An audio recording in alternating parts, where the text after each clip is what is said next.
Excuse me, your worship, you're live. Okay, thank you very much, Stephanie. All right, council, it's 5 p.m. and I will call the meeting to order. This is our last council meeting of the 2020 calendar year, and it's been certainly a year with many twists and turns, and we heard another one today from the Premier. So I will read the land acknowledgement. Today, we acknowledge that Collingwood is located on the traditional territory of the Indigenous peoples of Turtle Island, including the traditional lands of the Anishinaabek, the Haudenosaunee, and the Ojibwe peoples, and on lands connected with the Lake Simcoe-Nottawasaga Treaty of 1818. This is the home of a diverse range of Indigenous peoples whom we recognize as contemporary stewards of the land and vital contributors to our society. And I will look for the motion to adopt the agenda. It is moved by Deputy Mayor and seconded by Councillor McLeod. And the motion is that the content of the council agenda for December 21, 2020 be adopted as amended. Item number 1, report added 8.1 business accelerator opportunity, December 17, 2020. And 2, reasons for in-camera session added 12.1, a proposed or pending acquisition or disposal of land for town or local board purposes. And C, the security of the property of the town or local board, December 18, 2020. So unless there are any questions or comments, council, I will call the vote. All in favor? And that is carried unanimously. Thank you. Declarations of pecuniary interest. Are there any declarations tonight? Councillor Jeffrey. Thank you. Thank you, Mayor Saunderson. Under agenda item 7.1.1, one of the matters under that report is P 2020 number 26 regarding 53 Campbell Street, Home Horizon, Barbara Wider House. And I have a conflict as I am a director on the board of directors and a contract bookkeeper. And I was wondering if we could sever that specific one out of 7.1.1 so that I might vote on the rest. We will do that. Thank you. Council, any other declarations tonight? Seeing none, if you find yourself in that position as we progress, please let us know. Motion to adopt the minutes, moved by Councillor McLeod and seconded by Councillor Comey, that the minutes of the council meeting held December 14, 2020 be approved as presented. Are there any errors or omissions, council? Seeing none, then I'll call the vote. All in favor? That is carried unanimously. And is there any business arising from the previous minutes, council?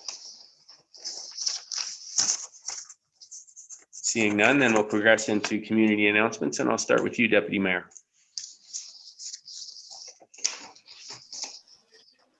Thank you, Mayor Saunderson.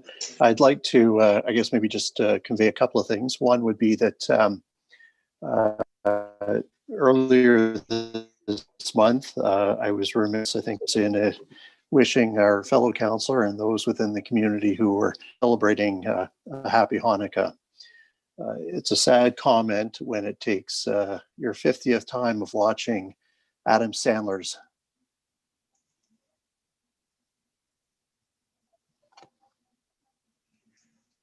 Deputy Mayor, we still got you? I'm here. Everyone else is frozen, so am I good? No, you cut out for a bit. We're getting you loud and clear. I don't know where I left off. So anyway, I was wishing Councillor Berman, others in the community, a happy Hanukkah. Those that are celebrating or about to observe the holiday season, my very best wishes. And certainly my very best wishes to everyone as we close 2020 and we embrace and look forward to 2021. I do want to thank all of those who will be working this holiday season. And perhaps more importantly, I would certainly like to recognize and acknowledge those who are volunteering this holiday season to ensure that others are looked after and that our community is well served. So thank you to those who are both working and to those who are volunteering this holiday season. Cheers. Thank you, Deputy Mayor. Councillor McLeod. I do have a community announcement to make, and I think it's especially salient in light of what has happened today with the entire province being told we're going into lockdown. That has curtailed many activities. Prior to Collingwood going into the red zone, just after we went into red zone, I was bemoaning the fact at this meeting. But I want to praise my fellow members of the Collingwood Curling Club. Yes, I know I'm talking about the Curling Club again, who, even though our season has been severely truncated, still managed to raise $4,580 in cash and checks during the leagues that we managed to play, and provided that to the Salvation Army and to the St. Vincent de Paul. So those people will, those groups will be hopefully making a bit of a merrier Christmas for some of our fellow citizens. And so I'd like to thank my fellow members of the Curling Club for their good work. Merry Christmas. Thank you, Councillor McLeod, and thank you to the Curling Club. That's certainly something to sweep about. Councillor Comey. Thank you, Mayor Saunderson. Yeah, last meeting of the year, and just a moment to acknowledge and say a big thank you to all the kids and youth in our community for how wonderful they've been through all the curveballs that have been thrown at them during this time, and with another announcement out again today. And as the Deputy Mayor was mentioned, volunteerism, we have some of the smallest volunteers with the biggest hearts in the community. So just wishing them and all of our community a very happy holiday season. Thank you. Thank you, Councillor Comey. Councillor Madigan. Thank you, Mayor Saunderson. Two things. First, I'm having a lot of trouble with my computer tonight. I don't know why, so I'm on my phone. So if I do cut out, it's just through valiant attempts to try to get back up online. And for me tonight, I want to wish my son a very happy 22nd birthday. So it's his birthday today, so I hope today gives him everything that he could possibly ask for. And Merry Christmas and Happy New Year to everybody else in the community. Thank you very much. Thank you, Councillor Madigan. Councillor Doherty. Thank you very much, Your Worship. I have a couple of announcements. First of all, good news that the Black Bellows Brewing Company, one of our newest businesses, has been nominated by the Architectural Conservancy of Ontario for the Paul Oberman Award for Adaptive Reuse in a Small Scale Business. And this is for their repurposing of Days, what we used to know as Auto Body Shop, which is actually one of the industrial heritage buildings in Collingwood. So kudos for them with sticking with it and bringing about a business and a building that we can all be so proud of. I'll take an opportunity along with everyone else to wish everyone in our community a safe and happy holiday. It is going to be very painful for some. You know, it's painful for me not to be able to get together with certain members of family. But we do this in order to have a Christmas next year that will be so sweet in gathering. And then finally, related to the whole notion of lockdown, among the announcements that the Premier made today was the announcement that Ontario will be making available the Ontario Small Business Support Grant, which will provide small businesses of between $10,000 and $20,000 in grant money to help them get through this very difficult period. So you can make inquiries through MPP Wilson's office or through the ministry, the Ontario website directly.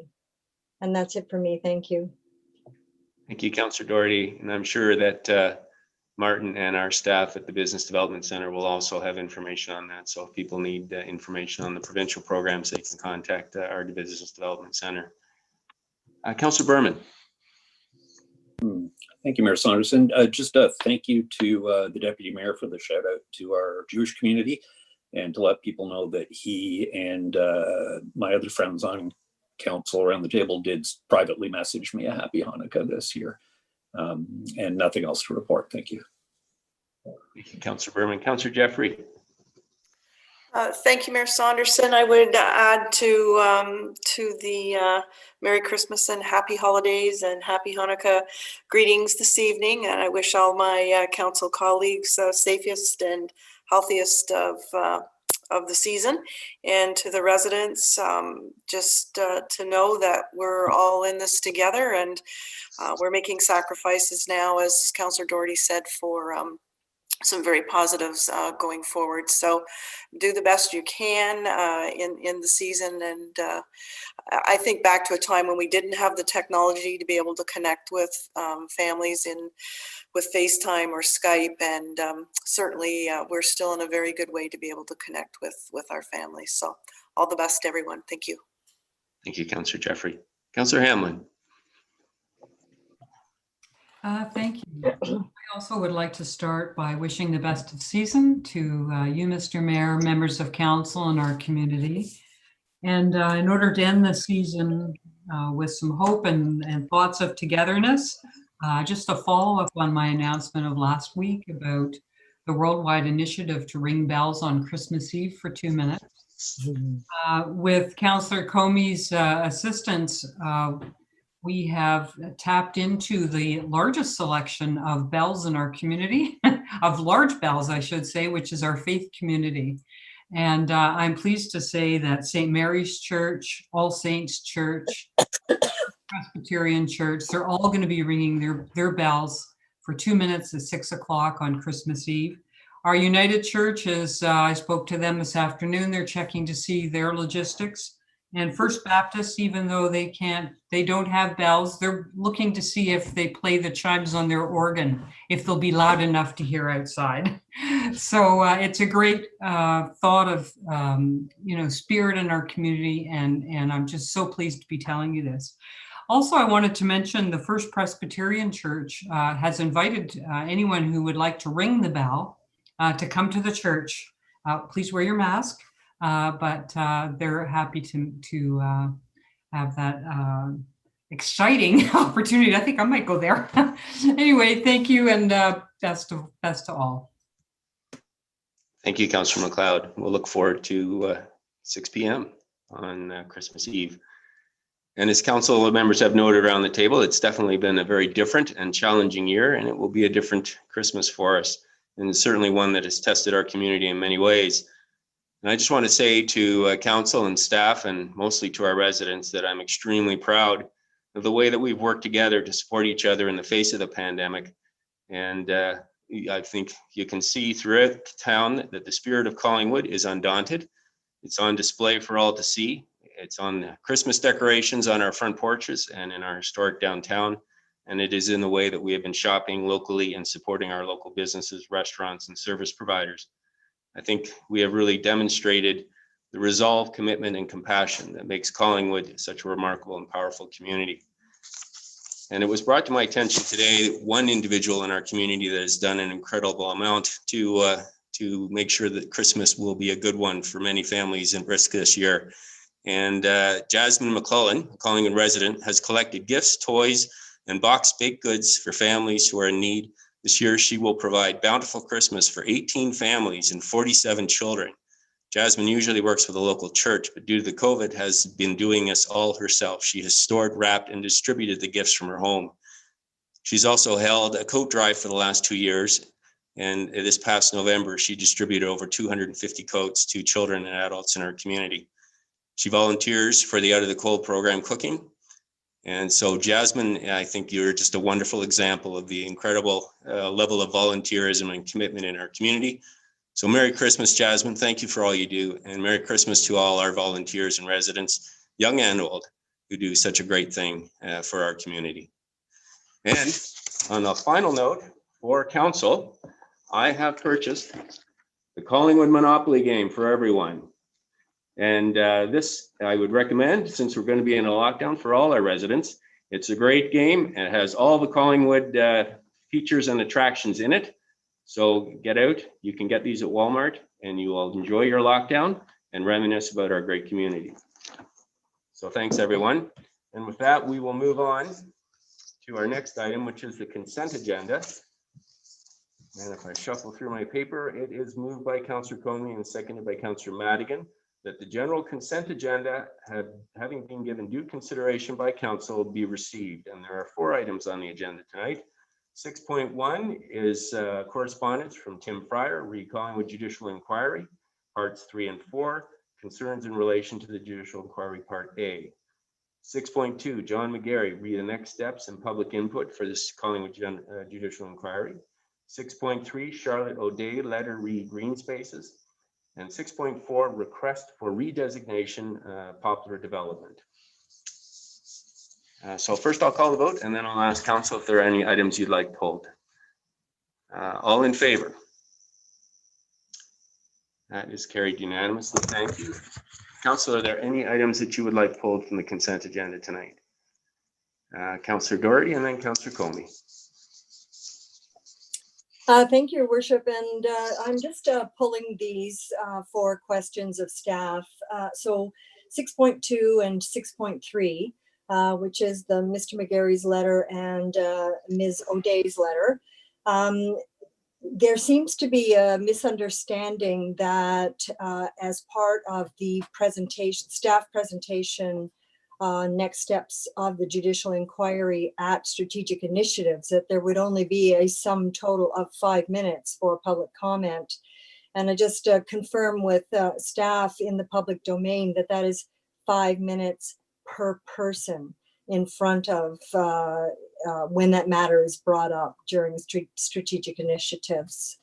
So if I can just get the clerk to confirm that as part of the process. I will look through to Clerk Almas. Sarah, are you with us?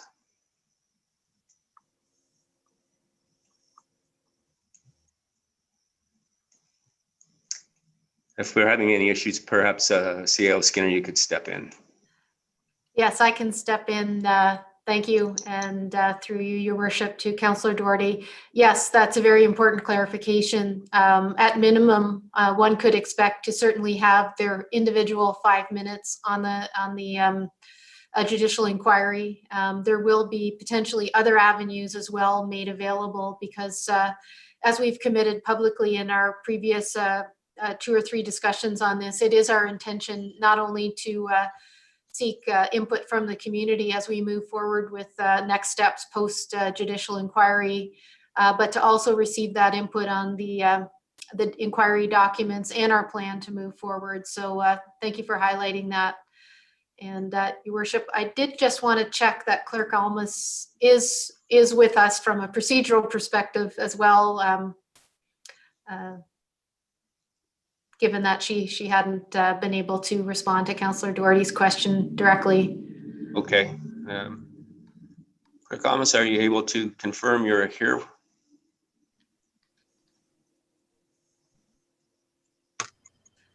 Okay.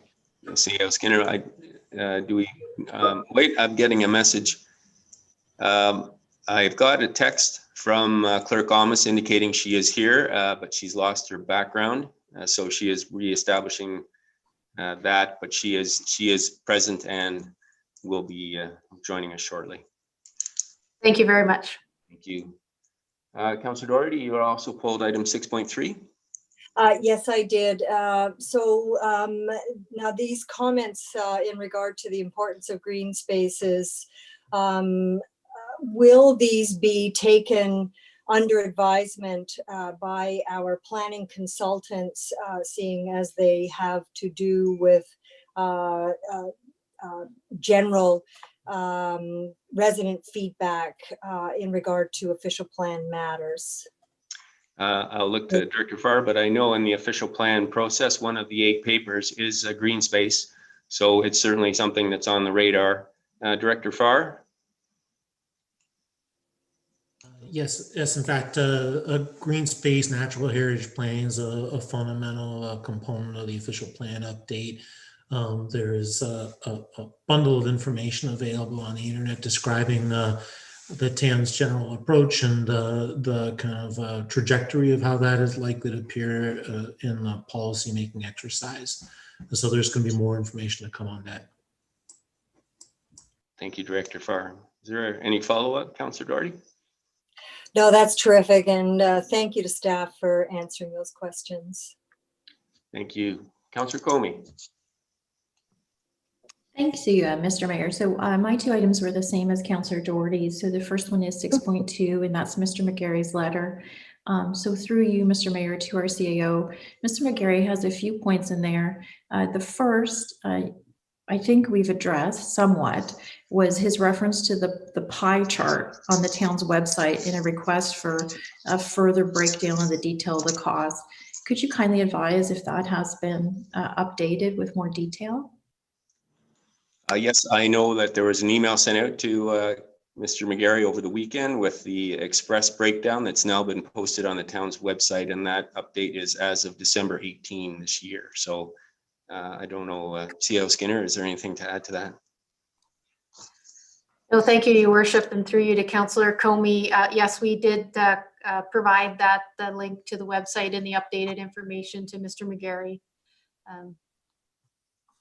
Okay, great. And that's available to our public as well then, right, on the website? Okay. And the second part I noted in his letter, which I thought was interesting, was an idea to sort of advertise the standing committee that'll contain this discussion. And I thought that that was reasonable in so much as a desire to remain fully transparent and encourage that type of public interaction and comment. And then through you, Mr. Mayor, I'll just share with you, CAO Skinner, the idea that potentially, you know, Mr. Megarry's concern about just 5 minutes, perhaps we would be more fluid with the agenda that evening, or sort of flip things around to give those who desire an opportunity to speak fully on the subject. So I'll just share that thought with you, if I could please. And the second item was Miss O'Day's letter. And through you, Mr. Mayor, I would think to Director Farr, in the letter she mentions, I just wanted to clarify the idea that I think her perception is the town is would still be accepting cash in lieu of for parkland. It was my understanding it's a practice we're no longer doing. So if you could just kindly clarify. Director Farr? Yes, through you, Mr. Mayor, Councillor Comey. The way that the town responds to park needs is set out in the official plan. The official plan dictates in what circumstances parks were warranted in different neighborhoods. So there is a typical practice of not taking cash in lieu for development that is on public streets. For condominiums, the town will often take cash in lieu. But there's sort of an overriding policy framework that indicates that parkland is acquired and located in response to the density of development and the overall framework of park programming delivered by the Parks and Recreation Culture Department. So it's a little bit more nuanced, but typically though, for development on public streets, we usually take land, not cash in lieu. Thank you, Director Farr. Any follow-up, Councillor Comey? I guess my only follow-up is always, I just leave the comment. I hope we are able to take the time to write back to residents who take the time to write into us with these sort of questions and comments. And that's all. Thank you. Duly noted. Thank you. Councillor Berman, you had your card up? And then Deputy Mayor Hall. Thank you, Mayor Saunderson. Can I just add to the conversation on 6.2 as it's been pulled? Yes. Okay. I don't see the clerk. I think these are rhetorical questions. The current SIC format has been around since at least the start of last term of council. So that's 6 years. And the 5 minutes per person has been, to the best of my knowledge, part of the SIC agenda for the full 6 years. Clerk Almas? I'm looking to the clerk nod. Yeah. So what I want to say is, sorry. I just give Clerk Almas an opportunity to respond. Oh, I watched her nod. Sir, we're not hearing you.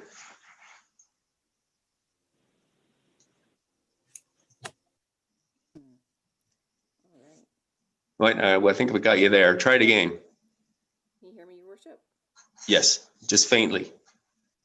Perfect. All right. I'll see if I can adjust my settings on my Zoom are going a little wonky, but just for clarification, I think the 5 minutes was maybe added in a little bit later, but it's definitely been in place for at least 4 years. So there is 5 minutes provided for unregistered deputants, 10 minutes for registered deputants. That's great. So 6 years of SIC and minimum 5 years that anybody can talk at these things for up to 5 minutes. And I noted that we've had 3 SIC meetings since Justice Morocco's reports come out. The first one, November 4th, no one from the public spoke at. This is from the minutes of the meetings. The December 2nd meeting, Matt Pretty spoke at, and the December 9th meeting, Matt Pretty spoke at. So in spite of the 2 letters on the consent agenda, there's been plenty of opportunity for people to share their opinions, and they're just not showing up at the meetings. After 6 years, I'm not sure how better we can advertise at the consistent schedule that we have. Thank you, Mayor Saunderson. Thank you, Councillor Berman. And maybe just to clarify with Sarah, 5 minutes is for an unregistered deputation. If you register for a deputation, then you have a 10-minute limit. Is that correct, Sarah? That is All right. correct. So maybe that might be of assistance to Mr. Megarry and any other interested parties, that if you register to depute at the SIC meeting, your limit is 10 minutes. Deputy Mayor Hall, I think you had your card up there. Thank you. I'd like to speak to both 6.2 and 6.3 as well. But before I start, throughout this pandemic, I have been using my personal office, not at home. I've had no issues with my connectivity, and yet tonight there seems to be issues. It doesn't appear to be just me. Are others experiencing, like, is this feed being distributed properly, or are others having issues? First, I'll look to council. Anyone else having? Okay, it's just me, so I'll carry on then.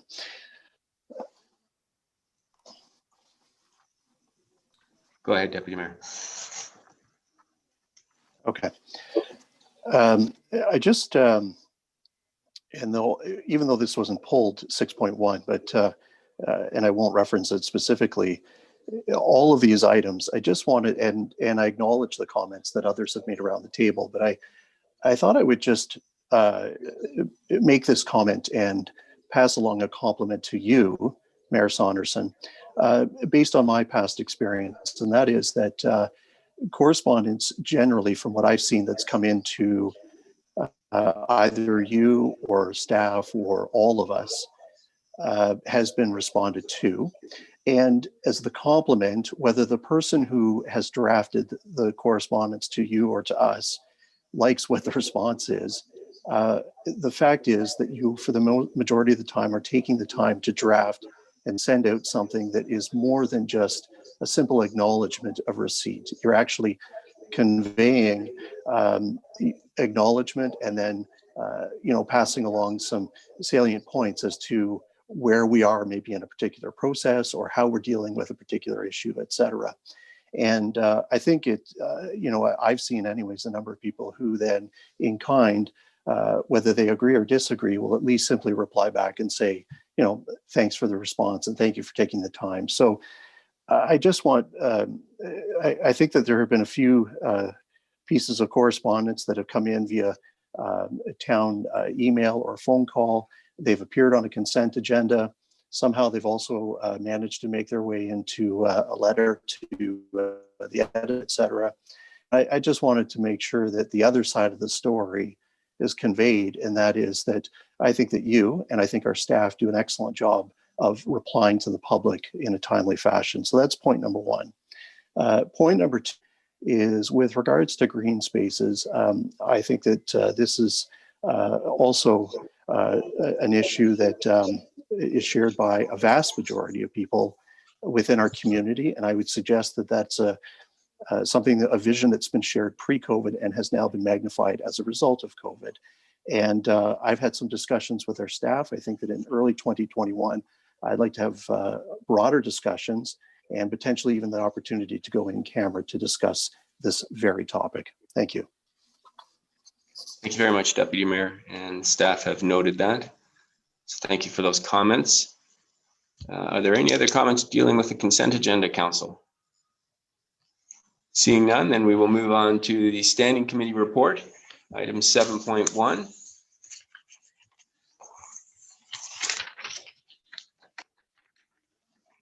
And my apologies. I think we have a motion relative the 6.4 item. And my understanding, and I'll just look to Director Farr to confirm this, but we are putting all of these requests from developers as part of our consent agenda. So it's a transparent process, so the public's aware of these types of requests that are coming in to be considered in the OP process.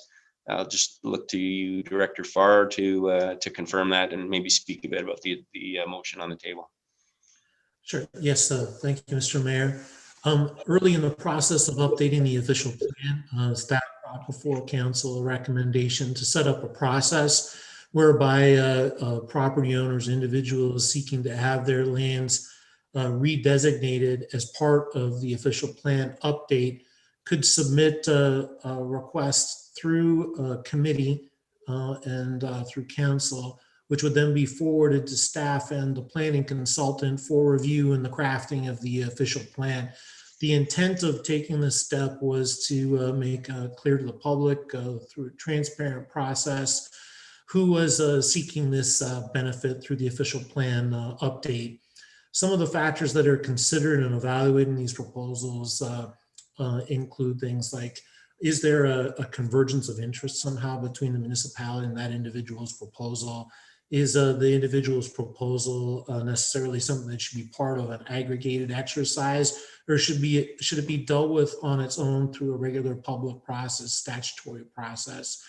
So those are a few of the factors that we're considering. And it's really in the plan writing stage that we're going to bundle all these requests together and consider whether or not those requests for redesignation will be part of the official plan or would be better processed through independent applications initiated by the property owner or applicant. Good, thank you, Adam, for that background. So I'll get the motion on the floor. It's moved by Councillor Madigan and seconded by Councillor Berman that the request for redesignation of the Poplar Developments property be referred to staff for review in the official plan update. And unless there's any questions or comments, Council, I will call the vote. All in favor? That is carried unanimously. Thank you. Now that does bring us to our item 7, the Standing Committee report. And it's from our Development and Operations Services Committee meeting of December 7, 2020. So it is moved by Chair Doherty and seconded by Vice Chair Hamlin.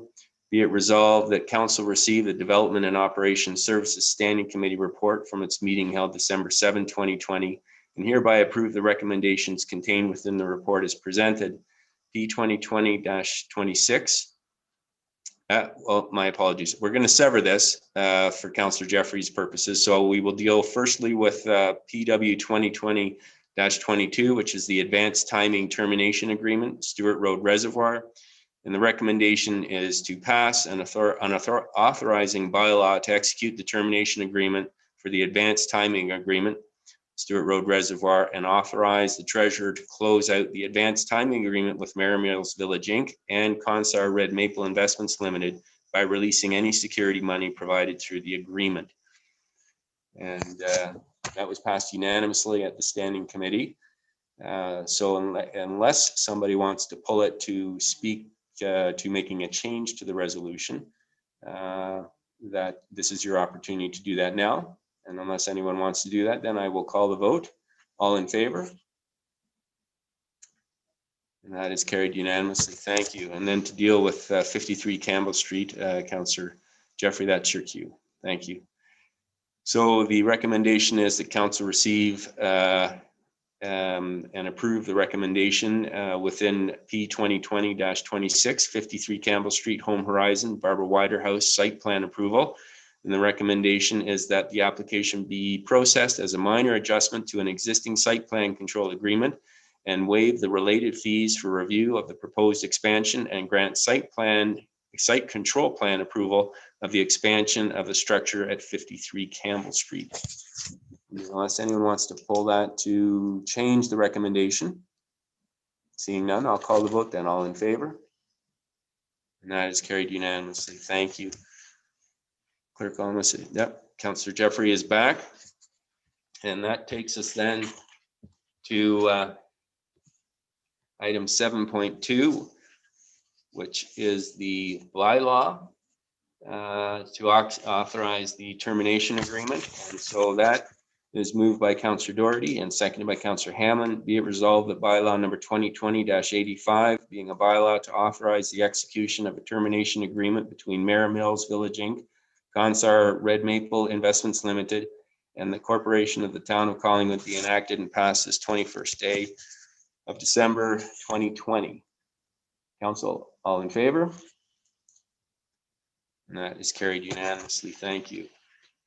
And that takes us to item 7.3, which is the Standing Committee report from the Strategic Initiatives Committee meeting of December 9, 2020. And that is moved by Deputy Mayor Hall and seconded by Councillor McLeod. The council received the Strategic Initiative Standing Committee report from its meeting held December 9, 2020, and hereby approve the recommendations contained within the report as presented. Direction to finalize the 2021 budget. Recommendation to direct the CAO and treasurer to finalize the 2021 budget. A recommendation that the proposed base budget be approved as amended to include $123,500 transfer from the modernization reserve to cover information technologies capital transfer, and recommendation that $300,000 of the total transfer to reserves and reserve funds be allocated to the asset sales reserve. And I will look to CAO Skinner for some final words. Thank you, Your Worship, and thank you for the opportunity. I had mentioned as we got into this at the Strategic Initiatives Committee on the 9th, when the public provided their input, that this is almost $100 million, with a third from taxes and the rest from sources such as fees and user charges. I think that there's immensely serious and impactful decisions within the budget. And there's a lot of things that I think keep me up at night and staff up at night, and I hopefully not council up at night, but then just thinking forward on making sure our roads are safe as they can be, that our water is treated, that there are recreation things happening, and that we've taken COVID properly into account. And I think that we've got the right balance, as I had recommended to you at SIC when we got the endorsement to come to council with this budget. I think it is a responsible budget. I'm immensely appreciative of the commitment that council has made to staff and to staffing the things that we want to prioritize going forward. I know that a number of municipalities are making very difficult decisions around cutting services and or cutting staff. And because of where we are with development decisions that have been made in the past, how things have been managed, and maybe just our good fortune, we are able to move forward on a number of things that council prioritized in the past year. And council was able to opt into a number of things that you felt were important, such as the green resource, a resource for grants, even active transportation bicycles for bylaw officers. So I hope that the community will find that there's things that everybody's looking forward to that are in this budget. Before you voted, however, I did want to notice that to mention to you and to the public explicitly that there's a couple of items that have been added to the package that were not in it when you made your recommendation on the 9th. And they do not change the bottom line. We had a blip in our process, which I apologize for, that simply didn't catch several projects in flight. They're not paid for from taxes. One is some bike shelters downtown, and worth about just over $42,000 that are funded from the Ontario Municipal Commuter Cycling Grant. And the Walnut Trail Pedestrian Bridge, which is almost $170,000 that will be completed quite shortly and is funded through development charges and the non-development charges growth-related reserve fund. So those are in the thick package that is posted with the meeting materials today, but they weren't in it. It wasn't in the version that you saw when you voted on the 9th. And there are two which we need to add. Neither should be a surprise. One is the Fisher Field funding that you voted on recently. We simply neglected to add it in. It does need to be added. It's almost $179,000. It's funded through development charges in the non-development charge growth reserve fund, so it won't impact the bottom line or the amount going to reserves. And we also had made an error on the number of volunteer firefighters. The document you have in front of you shows 11, and it should be 12. However, all of the associated funding was included. It's just that HR number for the volunteer, the last volunteer, was not included. And as I mentioned, all of those will not affect the amount going to reserves or the taxes being collected or the tax rate. We did also receive some COVID funding from the province, which we are deeply appreciative of. All the details will be coming out in a press release in the next day or so. We've received, it's part of the Safe Restart funding phase 2, some for transit and some in general for COVID related costs in the municipality. And we can use it in the remainder of 2020, as well as up to March of 2021. Given the uncertainties that we're now entering with the new lockdown announced today by the province, I think that we may need all of that COVID funding for COVID related costs. And we certainly wouldn't know that until we were approaching much closer to March of 2021. So I don't think it will have immediate impacts on the budget, but I was very appreciative to hear that the province had made that available. And with that, thank you, Your Worship. That's all the changes and updates to the, hopefully very minor updates to the budget as it is presented for your endorsement. Thank you. Thank you very much, Sonia. Council, are there any questions or comments before we call the vote? We have Councillor McLeod and then Councillor Hamlin. Thank you, Mr. Mayor. One question, and that is actually to Clerk Almest, and that is that I declared a pecuniary conflict in during the discussions, and I wonder whether how one handles that now that we are at the final vote. Does something have to be severed, or now that it's a package, is it fine for me to vote on this regardless of my conflict? Thank you. Councillor McLeod, just for clarification, you're referring to the conflict with respect to the curling club and the waiving of the premium of the payment, interest-free loan payment this year. I'm not sure if that factors into the budget or was actually a standalone motion. Maybe Clerk Almest, clarify that, please. Thank you. Sarah, we're having trouble hearing you again. Blink twice, yeah. No. Can I vote or can't I vote? Okay. Thank you. Thank you for that, the miracles of technology. My second thing is that I would like to ask for a recorded vote on this item. Okay, thank you. We'll have the clerk handle that for us, I hope. And then Councillor McLeod, or Councillor Hamlin, sorry, you had a comment? Yes, thank you, Mr. Mayor. During the budget discussions, I had relayed to council a request to have some funds go to the physician recruitment committee because there's about 3,000 people in our community who do not currently have a family doctor, which of course is a very difficult situation, particularly during the pandemic when the alternative is not the emergency department at our local hospital. I had asked council for a $25,000 contribution. This was not successful. I spoke to our CAO today, and she believed if the ask was more in the amount of $5,000, it could be accommodated within a fund in the budget we have already approved. So rather than asking council to reopen the budget today, I really just wanted to give a heads up that I will be coming back to council in January with a motion to see if council might be agreeable to putting $5,000 into the physician recruitment committee. Thank you. Thank you, Councillor Hammond. CEO Skinner, I don't know if you want to comment just on the potential impacts of that $5,000 request, or where that would come from. Thank you, Your Worship, through to you and through you to Councillor Hamlin and Council.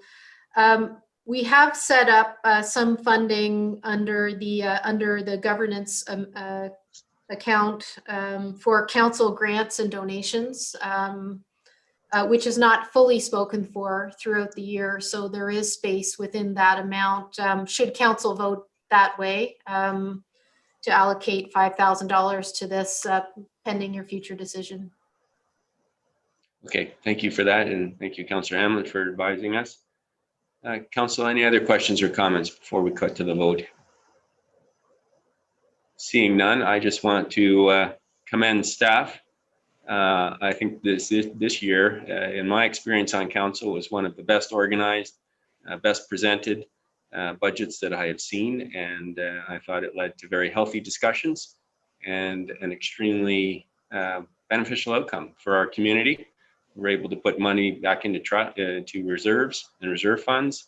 We're able to get some service enhancements to increase efficiency at Town Hall, maintain our services, and undertake some projects that are very much in our community's minds, with the green space and the green consultants, as well as active transportation and traffic calming.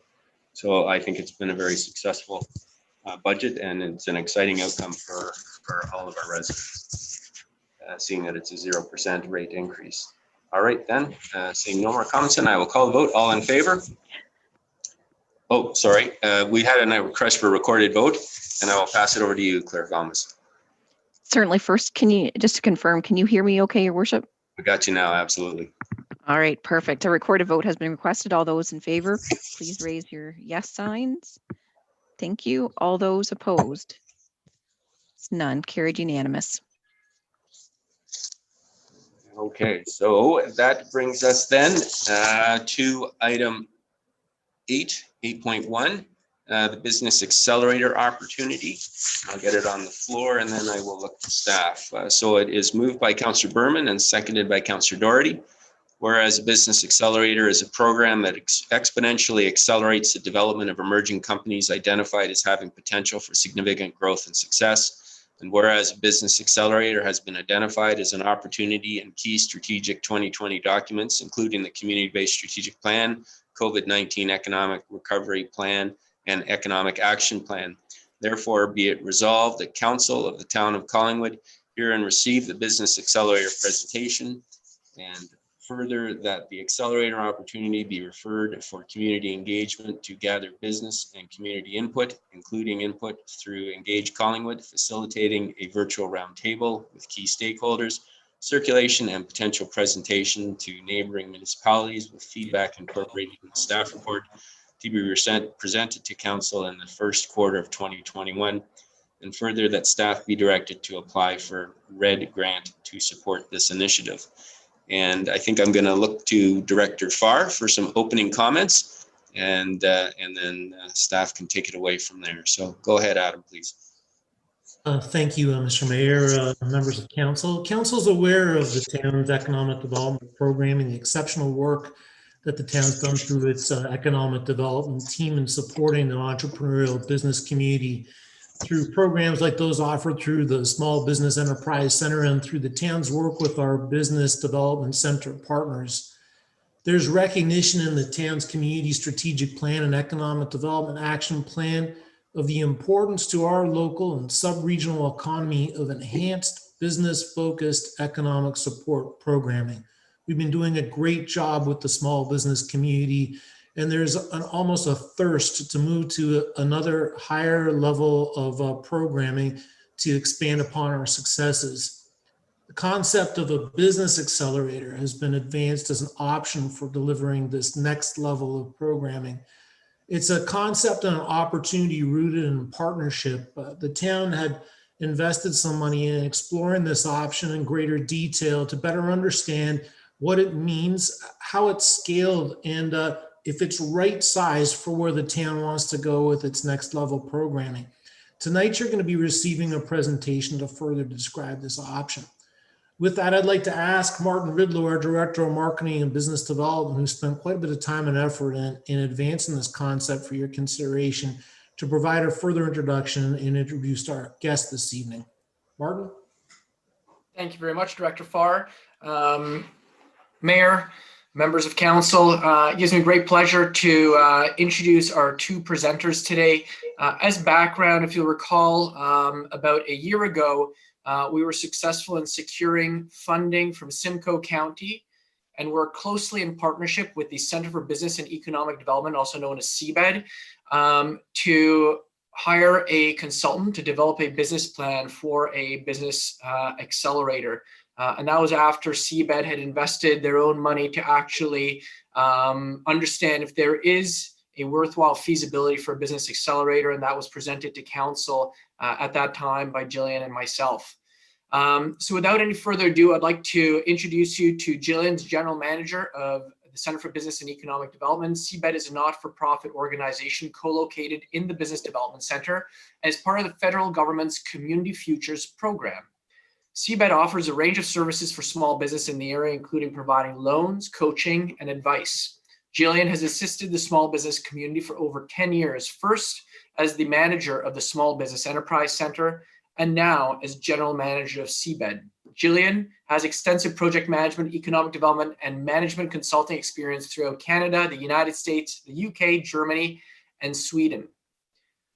John Pickard, who will also be presenting, brings many years of entrepreneurship experience, including mentoring startup companies and delivering programming to help them succeed. He has been involved with some of the leading provincial innovation hubs, including the Mars Discovery District in Toronto, Innovation Guelph, the Regional Innovation Center, also known as the RIC, and was the founding executive director of the Henry Bernick Entrepreneurship Center at Georgian College, a role he held for 5 years. John's company was successful in securing the RFP to develop a business plan for this business accelerator that we are talking about tonight. As you can see, it is a very well-versed and experienced team that now presents to you. Over to you, Jillian. Thank you, Martin. Good evening, Your Worship, councillor, staff, and members of the public. As Martin mentioned, my name is Jillian Fairley, and I'm the General Manager for the Center for Business and Economic Development. Our organization delivered a presentation to council in June of 2019 to discuss the opportunity of starting an accelerator in this area. And following that presentation, we formed an accelerator steering committee with community partners, which included the town, and hired a consultant to complete important research and prepare a business plan to demonstrate how we can implement an accelerator.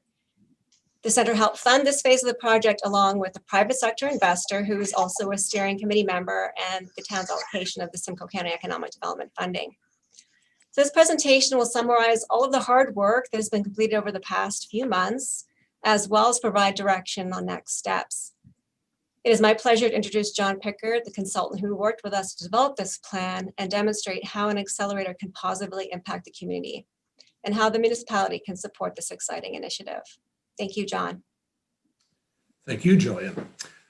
Good evening, Your Worship and councillors. Thank you for making some time for us tonight. It's a pretty exciting opportunity, I think, for this community, and I'm going to take the next few minutes to sort of tell you what we've done with it and what the opportunity will be for the town of Collingwood. So I'll ask that we go to page 2, please. I thought I'd just start off with a definition so we're all dealing from the same set of deck of cards here. What is a business accelerator? And it's really a collection of programs and offerings that are designed to, and I'll underline this, exponentially accelerate the development of emerging companies. And what we're trying to do is not just see them progress, but rocket them forward in terms of their sales and their profitability and their overall sustainability. And how do we do that? We do it through education and training. So it's almost like giving the founders and their teams their MBA over the course of a 4-month program. We also engage them with pathways to funding, and that's one of the biggest challenges for entrepreneurs, business people at any stage. And we not only lead them to that pathway, but we help them close the deal in terms of getting securing that funding. And the other thing we do is we create connections, and they're warm connections. So if an entrepreneur needs some specific expertise, if they want to talk to an angel investor or a venture capitalist or a banker or a lawyer or whatever, we can facilitate those kinds of introductions. And it might be somebody that's local, or it might be somebody that's located halfway around the world, but we have networks that we can exploit to make those warm connections possible. Accelerators are typically offered in a physical location. It's a bricks and mortar type environment. Of course, in the last year, that has changed, and most are offering something in a virtual sense. And I suspect that to some extent that will continue, but there's real power in the physical space, and all of you can would identify with this. It's great that we have this technology that allows us to connect and share ideas and what have you, but you really miss the water cooler talk, and you miss those fortunate collisions that happen in an office environment or at an event or whatever, where a founder of an exciting young company meets this angel investor by happenstance, and then magic happens. And that's why you want a physical space. But we'll start with a virtual one. You can see the logos there of some of the accelerators that operate in and around Ontario. Waterloo Accelerator Center, you can see their logo on the right, second from the top there. A globally recognized accelerator. DMZ, which is the accelerator at Ryerson University, also globally recognized. And these are, arguably in the top 5 in the world for accelerating businesses. Some that are a little bit closer, we have Catapult that is getting off the ground in Owen Sound. At the bottom, Innisfil Accelerates, which launched in March, just prior to COVID hitting, but they are operating quite an impressive accelerator in that community. And then some others that we're going to talk about as we go forward. Go to the next slide, if we could, please. So what's the opportunity? So the accelerator addresses identified service gaps for high potential companies around mentoring, programming, and funding. The Center for Business and Economic Development and the partners that live in there are really strong at supporting companies with 1 to 3 employees. So we call them startup companies. They're early stage. But services for companies beyond that size are quite scarce in the local region. So the accelerator is geared to those companies that have 4 to 10 employees.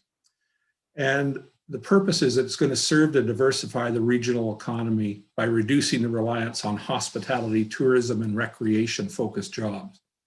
Fuels emerging technology and innovation sector, which has been really bubbling in Collingwood and South Georgian Bay in the last few years.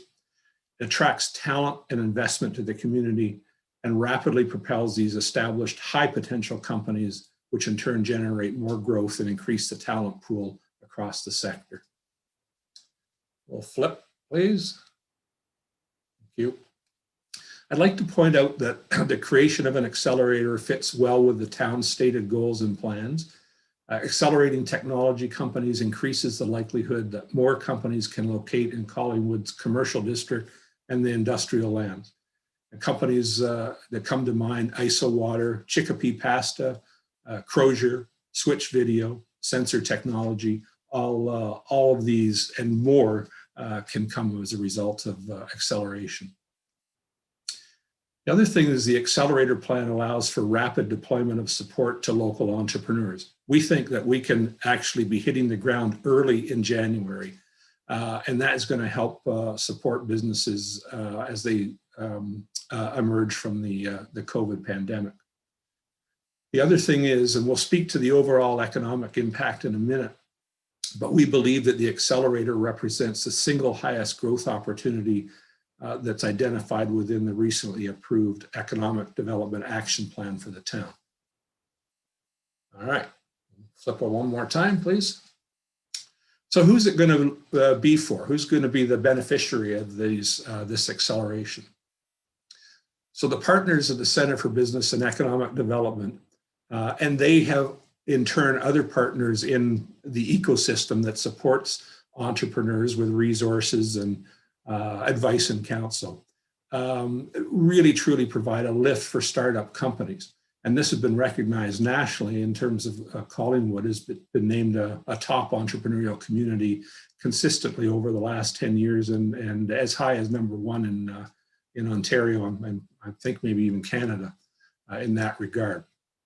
However, as I say, that's really been focused on startup companies. And what we're looking at is to really ramp up those high potential companies that have a proven business model. They have traction in the marketplace, so they have good things like sales.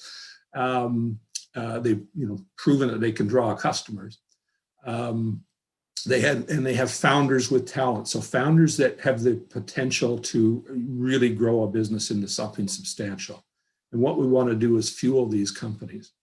Our research that we've conducted over the last 8 months or so recommends that we focus on innovation-based companies. So some sort of technology is at play at the basis of these companies. It's an emerging sector in the community.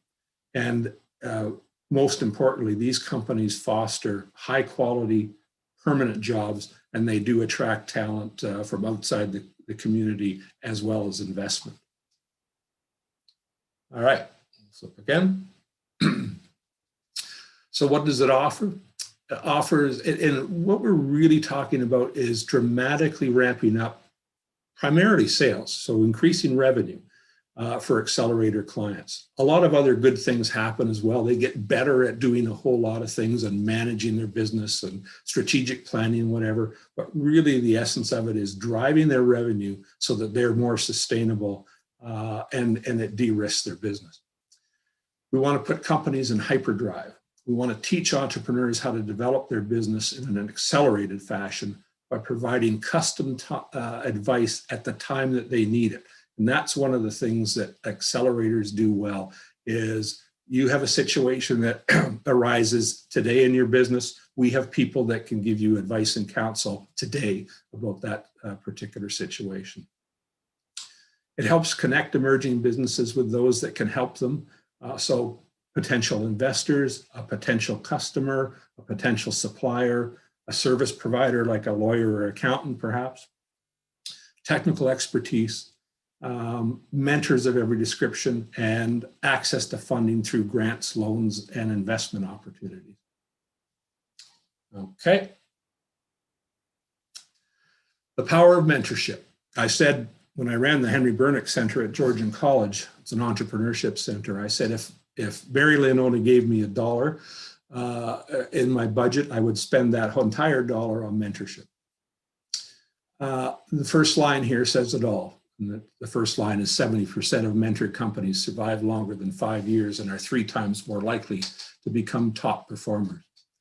So the question becomes, how do we engage those mentors? Where do we find them? Where do we get our hands on them?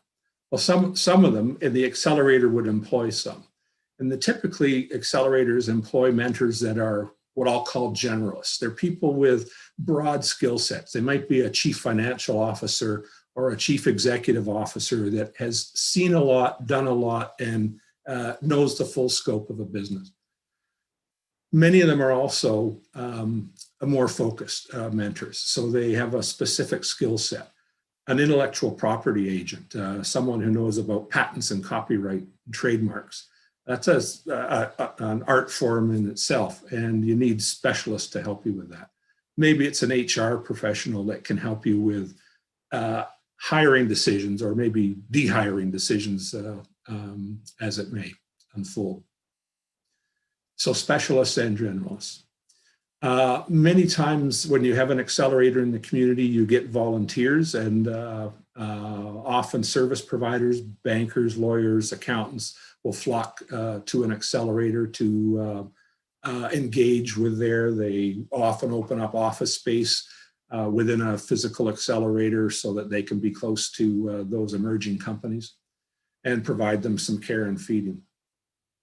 We would identify these mentors locally. So we have a wealth of talent in the community for sure. And I'm going to name names here, and I'm not saying these people are going to come on board, but people like these. Could we go to Ignora Glass, and could Richard Wilson offer some CEO advice to an emerging entrepreneur? Could Patrick Coulter from Patrick B. Coulter and Associates offer some advice and counsel? Kevin McLean Engineering, Chris Crozier, John Gillam from AdBank. Those are the kinds of people with huge big resumes that we want to tap into. If not them, or maybe in addition to them, their team members. So maybe Ignora Glass has a distribution expert or a manufacturing expert that could relay some advice and counsel to an emerging company. So we would tap into their talent pools as well. The regional ecosystem that supports entrepreneurs in Collingwood and Ontario is pretty robust. Jillian's operation, Community Futures, the Henry Bernick Center at the college, Ontario Centers of Excellence, which is the provincial body that supports entrepreneurship and innovation, the Georgian Angel Network, which is an angel investment network that provides equity investment to many local companies in Simcoe and Muskoka. They all have talent that we can tap into. And then there's a broader sort of global network. The Waterloo Accelerator Center is a global reach. There's an organization that we are tied to, which is called University Business Incubators, and they have university connections all across the world that are focused on entrepreneurs. Can we tap into those? Yes, we can. So there's a local, regional, national, and global mentor pool out there that we can tap into. All right, one more, please. I'll let you read the quotes up here. We have two, I call them rock star entrepreneurs in the community. There's many more than two, but these are two pretty exceptional ones. Brandon Houston, who you may know, owns a company called Switch Video, and he also owns a co-working facility called The Foundry on the main drag in Collingwood. And Shelby Taylor, who owns a founder of a company called Chicopee Pasta, which has been a real true success story for the community. So you could read what they have to say there, and I'll give you some background. We want to fuel that emerging innovation sector. And in Shelby's case, innovation is in food technology. But it could be any technology that happens there.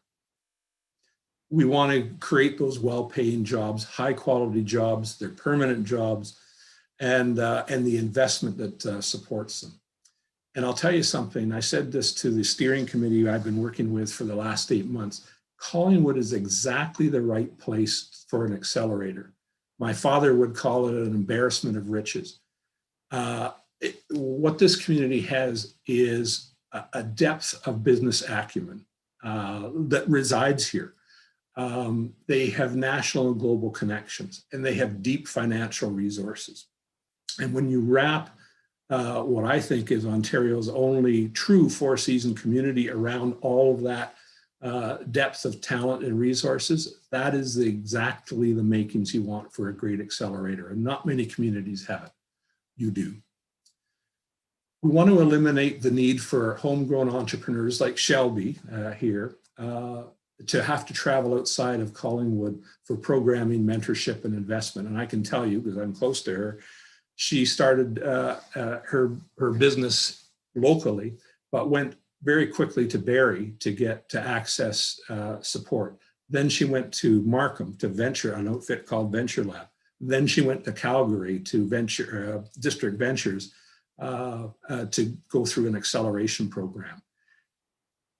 Worked really well for her, and she's back here in the community and growing her business. But a lot of times when they leave, they never come back. They get attached to something in Calgary or Markham or whatever, and you lose them. We want to make sure that's not happening. Next page, please.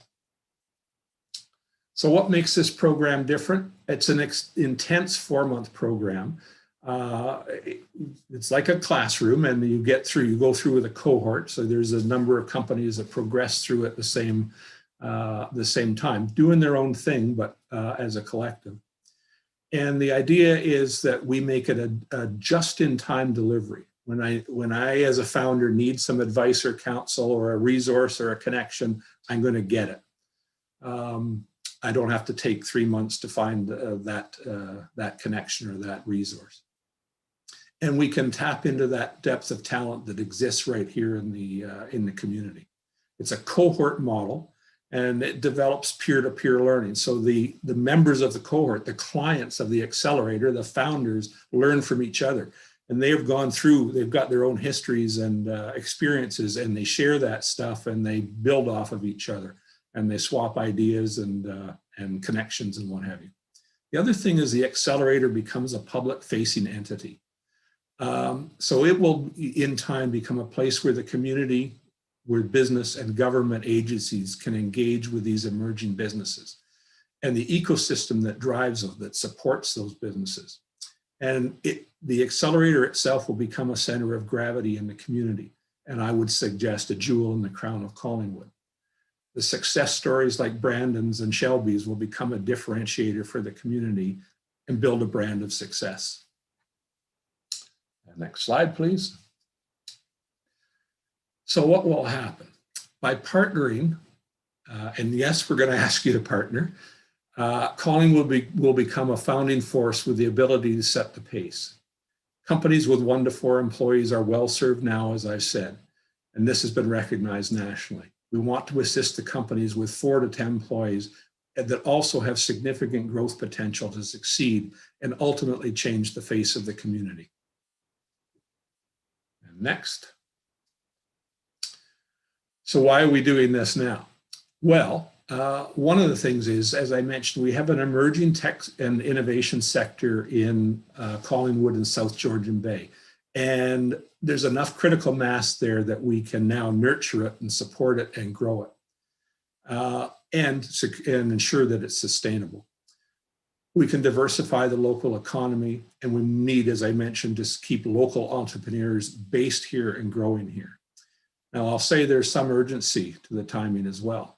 The impact of COVID on businesses, I don't have to tell this group what that has been like. If we can hit the ground running early in 2021, we can maybe help support some of these companies emerge from the COVID pandemic. And we have windows that are open currently that allow funding opportunities today that will disappear in just weeks. So that's why we're coming to you on Christmas Eve, as it were. Your worship. Sorry, if I could just, interrupt, John. So we're at 20 minutes, and I see that we're just over halfway through the presentation. So Okay. just remind you of the time frame. Thank you. All right, thank you. Appreciate it. I'll flip to the next one. We're looking at sort of a 3-stage rollout of this. We would start virtually in early 2021 with mentorship and connections. We'd morph in the second year with a transition to adopting programming offered by the Waterloo Accelerator Center, a globally recognized accelerator, and also transition to a physical location. And then by year 3, we would have some level of maturity and be serving larger numbers of clients. And next slide, please. Where are we at? We've done the homework. We have a business plan written. We have engaged over 100 people as part of a public consultation in this community and beyond, and some international as well. We've held focus groups, interviews, and the research has identified the best model that's ideally suited for this community. And the other important thing is we have funders in the wings, which Jillian will tell you about momentarily. We're ready to start supporting entrepreneurs early in Q1, and I mean January of 2021, that early. And we have a plan to launch, manage, and govern this accelerator over the short and long term. Next, please. One of the things about managing this, these accelerators, is how do you measure success? We've identified what we think the metrics are. And yes, we want to track how many people go through it and receive the benefit. But really what we want to look at is what's your revenue, your company revenue when you start, during, and after you're accelerated? How many jobs do you have when you start, during, and after you graduate? And we'll probably look a couple of years down the road. How much investment have you had? How much do you get? How much will you attain in the 2 years following? We want to measure those things. Next, please. We want to make sure that this is a balanced investment. The Center of Business and Economic Development has cultivated interest, which Jillian will tell you about, from other levels of government, provincial and federal. And we also envision heavy private investment in this from the business community, from independent donors that will engage with the space. And the accelerator will have its own modest, I will say, revenue model as well that will generate its own internal revenues. We're really looking at a situation where it's a 1/3 private sector, 2/3 public, but that public goes from municipal, provincial, and federal. And next, please. Does it pay off? We think it does. We're looking at putting about 33 companies here through this. We know from other acceleration programs what the intended outcomes will be from that acceleration. We're looking over 3 years at putting an investment in the community of about $3 million. And we think the economic impact resulting from that in terms of added payroll from those companies, new revenue coming from those companies, and the GDP that's generated by the accelerator itself will return about 42 million. So we think there's a good economic argument for you to support this. And next, almost done, folks. We want to make sure that, and as I say, there will be an ask here, but we want to make sure that you're not taking it on the chin. And we have a model that suggests that that municipal investment will be matched and then some at the level of 2 times from other partners in the venture. And Jillian will talk further about that. Okay, my last slide, and then I'll turn it to Jillian. These are communities that have invested in accelerators in the last few years. These are smaller communities, approximately the same size as Collingwood. And you can see in the bubbles there that the money that they have put in respectively. And this is an average over years because they typically are spread over a few years, but somewhere between 50 to 275,000 in cash. And as you can see, many of these communities have put in capital. That could be land, it could be office space or buildings, it could be other assets that the community has that can contribute, or some in-kind support as well. Of note here is Innisfil, putting in about $1 million a year. They've doubled down on entrepreneurship and the acceleration program, and certainly leading the way in terms of smaller communities. All right, I'm going to pass the baton to back to Jillian. Thank you so much for your time. Sorry I droned on a little bit. I wish you well. Merry Christmas, Happy Hanukkah, and be well.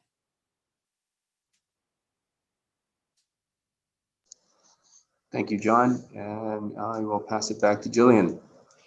Thank you, Your Worship. Thank you, John. I just wanted to comment on this last slide as it provides you with an outline of some of the critical next steps that need to happen in order to launch the accelerator. And also want to let you know that we consulted with almost 100 from the public during the consultation process and building this business plan, and that input is reflected. But I wanted to take this opportunity to provide some additional context regarding the funding from the Center for Business. So as part of the Regional Relief and Recovery Fund, the Center for Business has been provided with additional funding for business services so that we can deliver professional advice and assistance to small businesses during COVID-19. These include, for example, support for adapting workflows and processes and advice for diversifying their markets and sales channels, as well as others.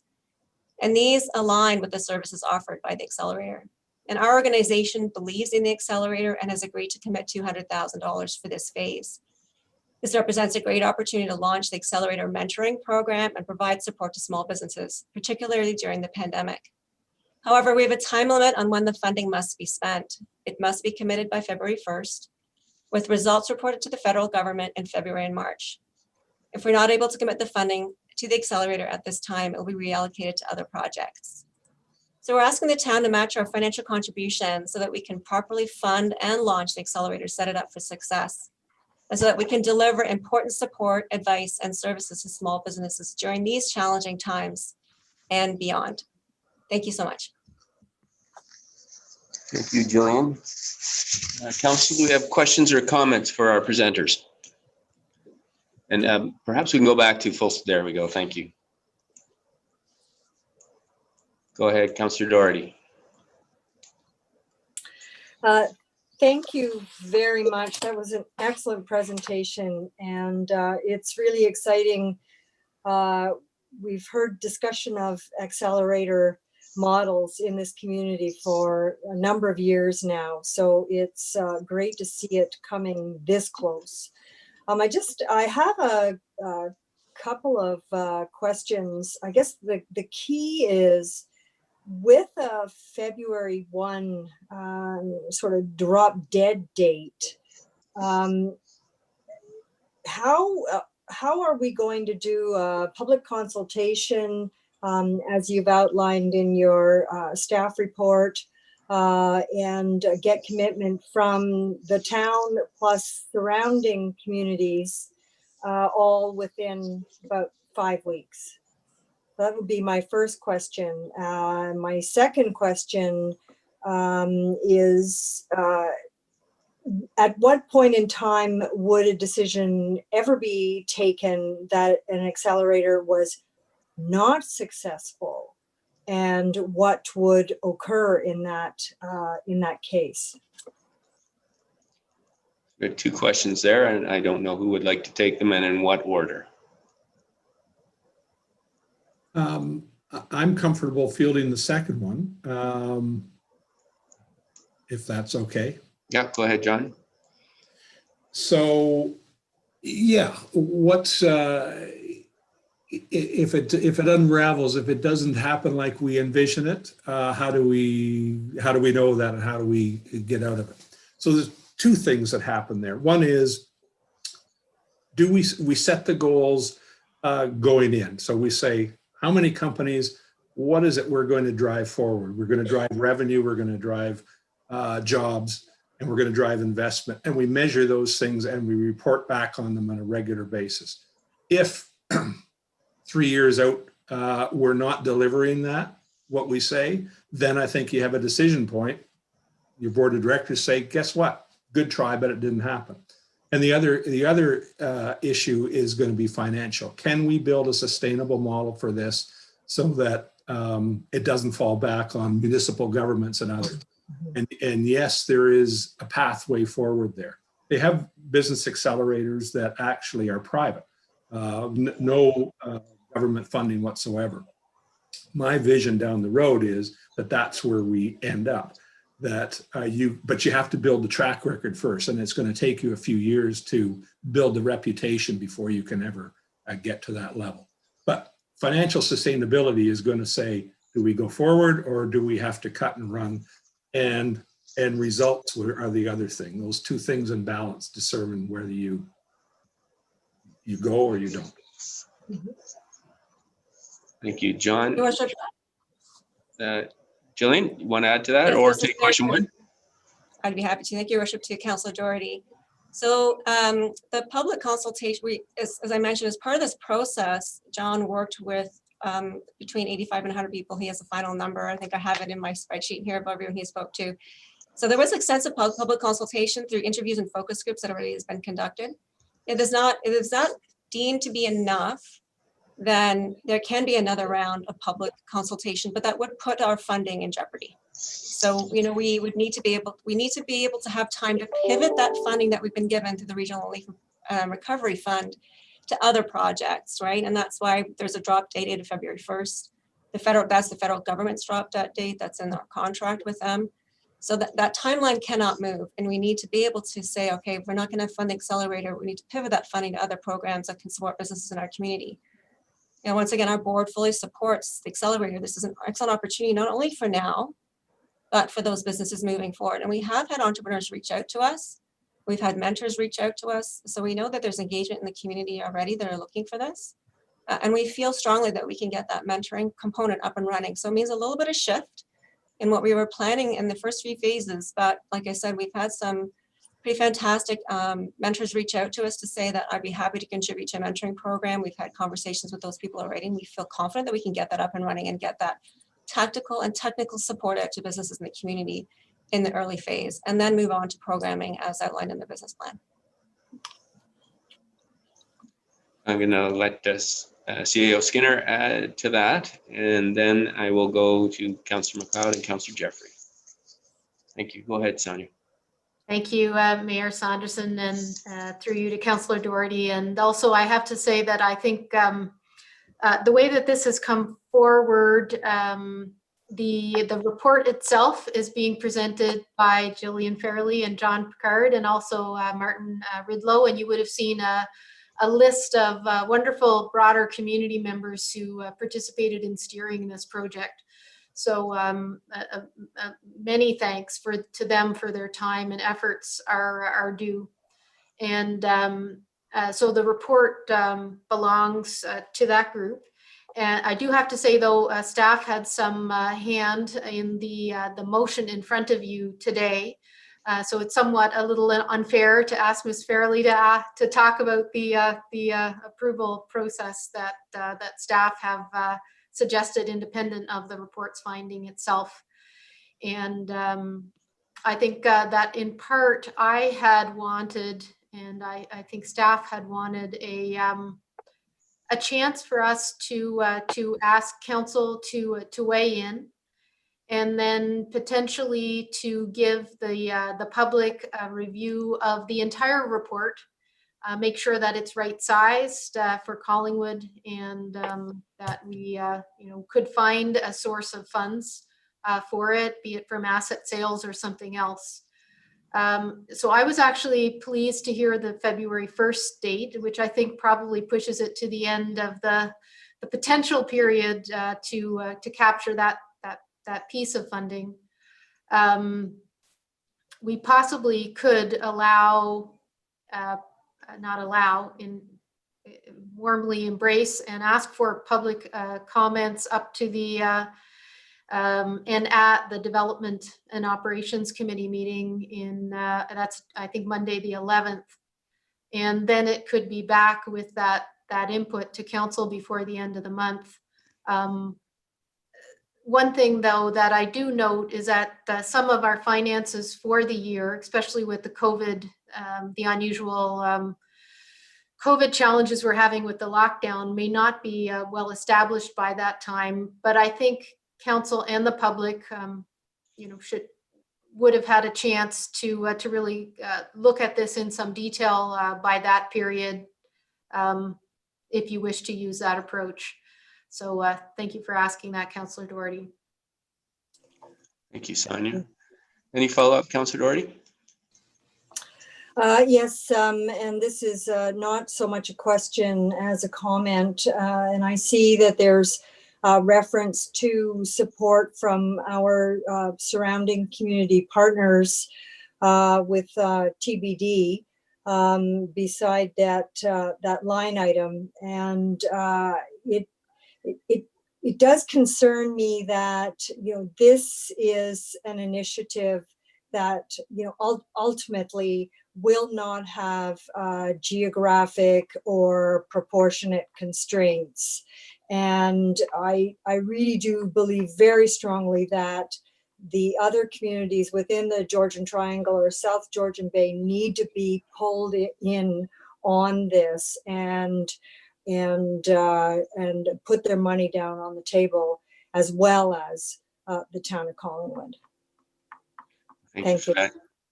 Thank you for that. And I know that the County of Simcoe has in past years had $50,000 fund that they've paid out to each of the member municipalities for a number of years. And there's discussion about doing that again in the upcoming years. So that may be another opportunity. So I think the financial model is something we need to give some attention to, and to see what we can if we bang the bushes, see what comes out. But this is certainly a very exciting opportunity. I had Councillor McLeod and then Councillor Jeffrey. Go ahead, Councillor McLeod. And then Thank you, Councillor Haig. Mr. Mayor. Thank you so much. I have a bunch of questions actually, and the first, I think, and probably the most important of which is what exactly is the ask here? Are you asking for money? Are you asking for support in principle? What is it that you just asked me for over the last 45 minutes? So again, I think there's two aspects to that. There's the ask from the presenters, and then there's the motion that's on the table that is prepared by staff. So I'll look first to the presenters. I don't know who wants to take that question first. I can take that. Okay. Thank you, Your Worship, to Councillor McLeod. Yes, we're asking for a matching contribution of the 200,000 the Centre for Business is putting in. So there is a funding request that's being asked of council to fund it for the first year of the budget put together for year one is 600,000, which is included in the presentation and business plan. And if I may just comment on timing from Sonia Skinner, just to add some more clarity. So on that last slide, and I know the intent of our organization is not to put pressure on. It's unfortunate. These are the parameters, the timing of the funding we've been given. But we would need to know before February 1st because the funding actually has to be committed by February 1st. So that's the timing that I have. Just want to provide some additional clarity on that. Understanding, of course, that the desire on the motions is for another public consultation process. So we would need to know before the February 1st. So the decision that we've asked for there is by January 15th. Of course, that is for discussion tonight. But that's what the ask is, Councillor McLeod, is for a matching financial contribution. And as Mayor Saunderson has indicated, there are other sources of funding that we can apply for. There's two programs that are on the table and one included in the motion as well, and that's the RED program. There is also an in-market program that's offered by the County of Simcoe that can be applied in partnership with the Small Business Enterprise Center at our organization, and we would be applying for that as well. So there's lots of fundraising activities that are happening, that will be happening as well to support the ask. The ask is to match the funding that the Center for Business is putting forward. So as a follow-up through you, Mr. Mayor, so you mentioned the RED funding and you mentioned all these other fundings. So if we say yes to this 200,000 and then you get all these other fundings, does that negate our matching donation, or are we in for 200K if we say yes no matter what? Jillian? Through your worship to Councillor McLeod, I think that's a difficult question to answer. We don't have the funding that's coming forward. I think that what our organization is asking for is a commitment similar to the commitment we're putting in for. If we raise funds from other sources and we reach that 600,000, I think by all means, the budget can be adjusted, right? Because we haven't started our private fundraising initiatives first. We need to give it a solid ground and a solid basis to start with. So as those activities happen and other funding comes in and we reach our year one budget goals, by all means, there can be additional conversations on what that funding looks like from all parties moving forward. That would be the goal, right? Because there are other programs available. What we don't have is a yes yet from all those other programs. I see. And as another follow-up, I'm curious to know, I'm looking through our draft budget and the economic development department got $586,000 in the budget that we just passed like an hour ago. How is it that you're here asking for an additional $200,000 when we just passed our budget? I don't understand why this wasn't part of that. I don't know if that's out of line, or I'm curious to know how we're doing these two things in parallel when I'm curious to know how this came to pass, that you're here this very day when we've been talking about the budget for 6 weeks. And I think I might pass that to CAO Skinner, because it's been a parallel process. The Accelerator report has been out there and we had hired the consultant, John, this past year. So I think the timing was an issue in bringing it forward. And I think the funding opportunity that Jillian fairly mentioned has kind of rushed or compressed that timeline. I guess in the larger scheme, if that deadline were to go by, it doesn't mean that the project's dead. It means a funding opportunity has gone by. But I'll ask CAO Skinner to comment on that, please. Thank you, Your Worship, and through you to Councillor McLeod. I'm not sure what delayed the the report coming forward earlier. I do know that some of the folks who were working on it may not have been available for a period. And there was a lot of input from the steering group, but I think it just was a matter of how quickly we could get it onto the agenda. And you are entirely correct. We would like to have had that a few weeks earlier, so it could have been looked at in context with the broader budget. I don't disagree. Thank you. And just another follow-up, thank you so much, CA Skinner. Just another follow-up as well, and this has to do with you mentioned several times through the course of the presentation about having a physical building or a physical space in which to meet, which I agree is necessary. And I'm just curious to know whether any commitments have been made about this physical space and where it's going to go. And is it connected at all to a project that's already been proposed to our Planning and Development Office on Hume Street, which is named an Innovation Hub? Have there been commitments made that you're going to go there? Through you, Mr. Mayor. Yes, thank you. And I think, I'm who would like to take that question? willing. Yeah, go ahead, John. Thank you. No commitments for sure. We have talked to a broad range of players out there about potential space. Most of it to determine it for the business plan purposes, what's it going to cost us? And the innovation hub that you're speaking of was certainly one of the folks that we consulted with, but absolutely zero commitment. And so as a follow-up to that, do we suspect that if this project does not go ahead at this accelerator, if we say no tonight to this 200,000, that this building is not going to get built that's been proposed on Hume Street? Or I guess is that immaterial to you? I think it's probably immaterial. I don't think the presenters tonight have a stake in the building plans, and those, I guess, would be left to the owners and developers. Okay. Great, thank you. I think that's all of my questions. Thank you so much. Thank you, Councillor McLeod. Councillor Jeffrey. Thank you, Mayor Saunderson. I guess not really any question, just maybe a suggestion as to more information that I would need going forward, because I very much support the next steps here as laid out by our staff for us. And that would be just a little more information on what a couple of my colleagues kind of already alluded to, but it's how that collaboration works within the region and the other municipalities, because it is a regional, and if we're matching the initial investment, how do you value, or how can you assess the value of the opportunity per business so that the municipalities are kind of kicking in their fair share, or however that collaboration looks like. Maybe there's regional money coming in another way that we're benefiting from. So I would like, going forward, the next report to have a better understanding on how that collaboration will work. Thank you, Councillor Jeffrey. And I think that's for staff to note and bring forward in the next round. Councillor Hamlin. Thank you.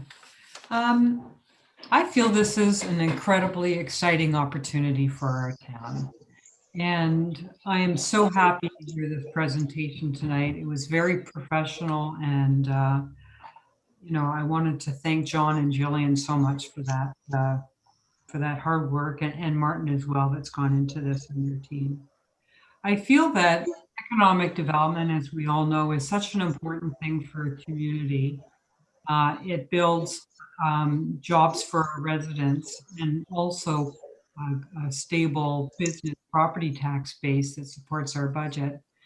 And to me, this is a kind of economic development opportunity on steroids, because we don't have to go out into other communities and try and find businesses and lure them here.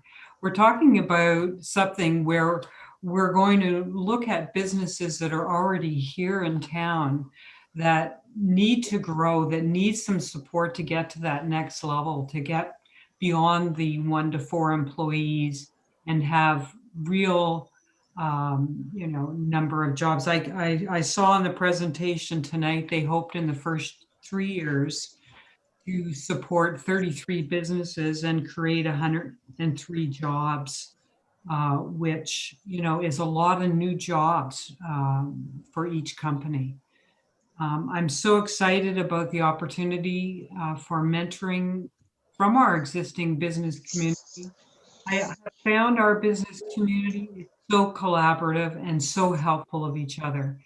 And I think this will pay us back in spades if we actually have an accelerator program that companies and individuals who run those businesses can take advantage of through the accelerator opportunity.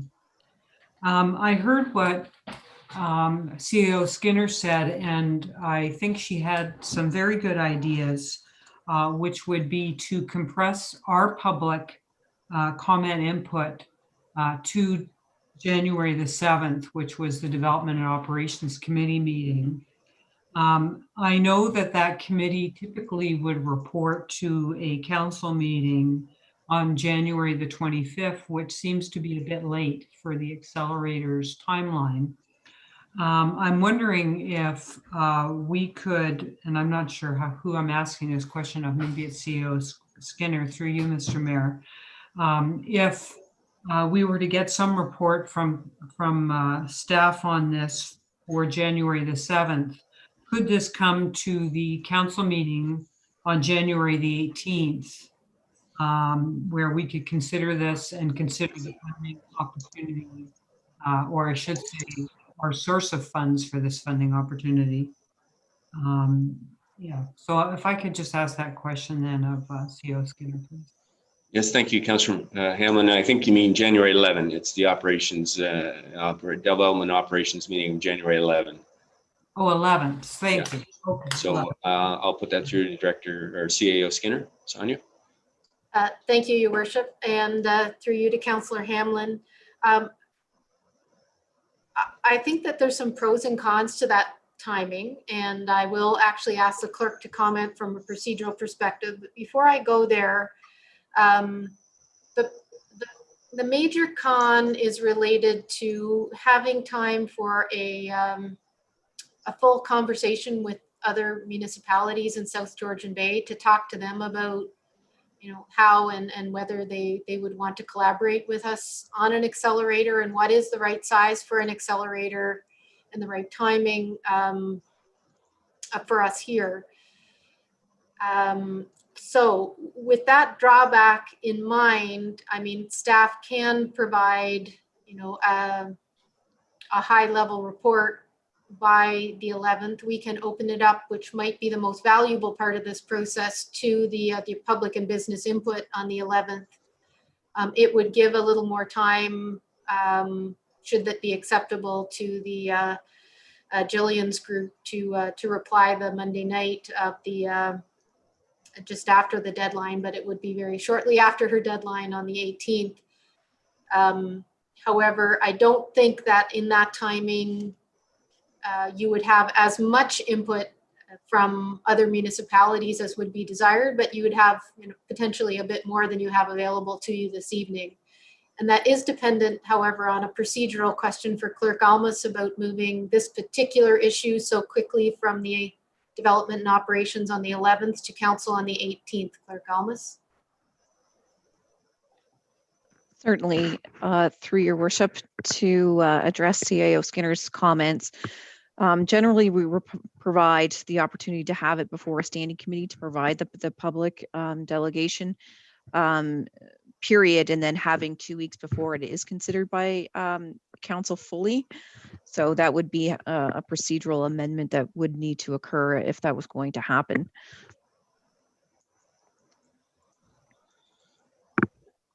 Thank you, Sarah, for that. So I guess that's something we can consider in the new year. Is there any follow-up, Councillor Hamlin? Yes, thank you, Mr. Mayor. I would like to propose an amendment to the motion that is before us tonight. Is this an appropriate time to do that? Yes, it is. So I'm happy with the proposal, except down to the second last further that. So I would propose that we delete the lengthy further at the Accelerator opportunity be referred for community engagement.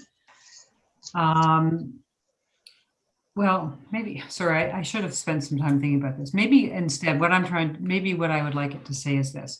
And further, that the Accelerator opportunity be referred for community engagement to gather business and community input through Engage Collingwood until January 11, 2020. Period. And that also during that time frame, there be circulation and discussion with neighboring municipalities for feedback, with a staff report to be presented to the Development Operations Committee on January 11, 2021. Thank you. Okay, I'm going to look to the clerk because I think other than really inserting the date of January 11, there really aren't any material changes in that paragraph that would really be necessary. I'm just going to look to the clerk almost for advice on that. Certainly, through your worship, I would tend to agree. Obviously, from the agenda preparation component, a staff report that would hit the agenda of January the 11th would have to be published on January the 6th. Okay, so maybe just give some clarification then, Councillor Hamlin, to get the engagement done in order to get it on the January 11 report. Then it sounds to me like the engagement has to be done by January 6. Is that what you're saying, Sarah? That is correct. Council does have, since they've received this background presentation, it could be presented depending on council's, I guess, consideration in this with the CAO's input on putting a report directly onto a council meeting versus appearing again before a standing committee, just for the fact that it was presented here this evening and consultation pieces will be occurring as part of that report preparation that would come back to a council meeting, just for consideration. Thank you for that. Given those comments, Councillor Hamlin, does that assist, or do you still feel the need for an amendment here? Well, I think perhaps then, I think that's very helpful. So maybe what I'm asking is, rather than the staff report be presented to council in the first quarter of 2021, I'm asking that that be amended for a staff report to be presented to council on a specific date in January. I am mindful of Clerk Almus's suggestion that perhaps we don't need to go to committee as well. So I'm going to propose that it be presented to council on January the 18th, 2021. And if that's the case, then Clerk Almus, when would the community engagement need to be completed by? Certainly, Your Worship, for it to appear on the January 18th council agenda, it would have to be published on the January 13th agenda distribution date. Okay, and I'm going to look to CAO Skinner. Do you feel that's adequate time to get the necessary engagement and comment? Thank you, Your Worship. I believe that a staff report can be presented on that date. I think that we can do initial consultations with municipalities that are adjacent to us. What I can't guarantee is that they'll have replies so quickly, but I think at a minimum, you will have the best available information on that date, and you can make a decision on, whether it is to your liking or you would like to provide more time. So the best available information can be provided to you on that date, and we'll go forward from there. Okay, thank you. So then, Councillor Hamlin, if you were to change the wording, what you've been asking is, or would be asking now, is that the report come before council on the January 18 council meeting of 2021. Is that right? Yes, that's exactly right, Mr. Mayor. All right. Is there a seconder? I've got Councillor Doherty, and then Deputy Mayor, go ahead. I just, I was prepared to second that, but I do want an opportunity to speak to the report as a whole, though. Oh, okay. So then, Councillor Deputy Mayor, go ahead and speak to the report. Thank you. I just wanted to convey that I think the words that Councillor Hamlin used to capture the spirit and the opportunity that's put before us just captured it well. I would just ask my colleagues between now and perhaps the next time that this comes back to council, that you take some time and investigate the accelerators that have been identified as part of the slide deck. Check out what's happened in the University of Waterloo, the community of Waterloo as a whole, pre and post Blackberry. And also take a look at a couple of communities. Brandon Houston, in his quote, referenced Boulder, Colorado, but Butte, Montana is another. In the United States, there's several in California that I would reference as well. And I use them as examples because they are no longer examples that people are looking out to and saying, this is what we could be. These are examples of people who are actually coming to Collingwood and who are now saying, this is what Collingwood is and could be as we continue to accelerate. And the mayor and I had an opportunity a month and a half ago to meet with a gentleman who has just moved his company from Colorado to Collingwood and is in the process of bringing about 10 employees that will be well paid positions, but his growth trajectory is somewhere closer to 100 people. And the language that he is using is Boulder, Colorado, Butte, Montana, a couple of other places in California, New York, for example. And what's interesting is that they are small communities with direct parallels to our population, our distance to major urban centers, our distance and our relationship to upper levels of, pardon me, post-secondary, whether it be at the university or college. And when you put all of these things together, we just have a real opportunity to, again, continue that trajectory that is closer to a 90-degree angle than, say, a 45-degree angle. And without being overly optimistic and without trying to really convince something that I would wholeheartedly pass tonight, I would just end by saying this, that I am a person, and in fact, the next motion we're going to speak to, I'm going to talk to it from a regional perspective, but this is one where I'm not going to wait. I shouldn't use that. I don't think we should wait on our regional partners. Collingwood has a real opportunity to step up. I think that we can and should finance this. And if we can bring others along as we continue to accelerate, fantastic. But I think the people who are truly in the know as it relates to this type of opportunity, they will tell you that this has already been happening here locally for about the past 5 years, et cetera, and that all of the tools are in place.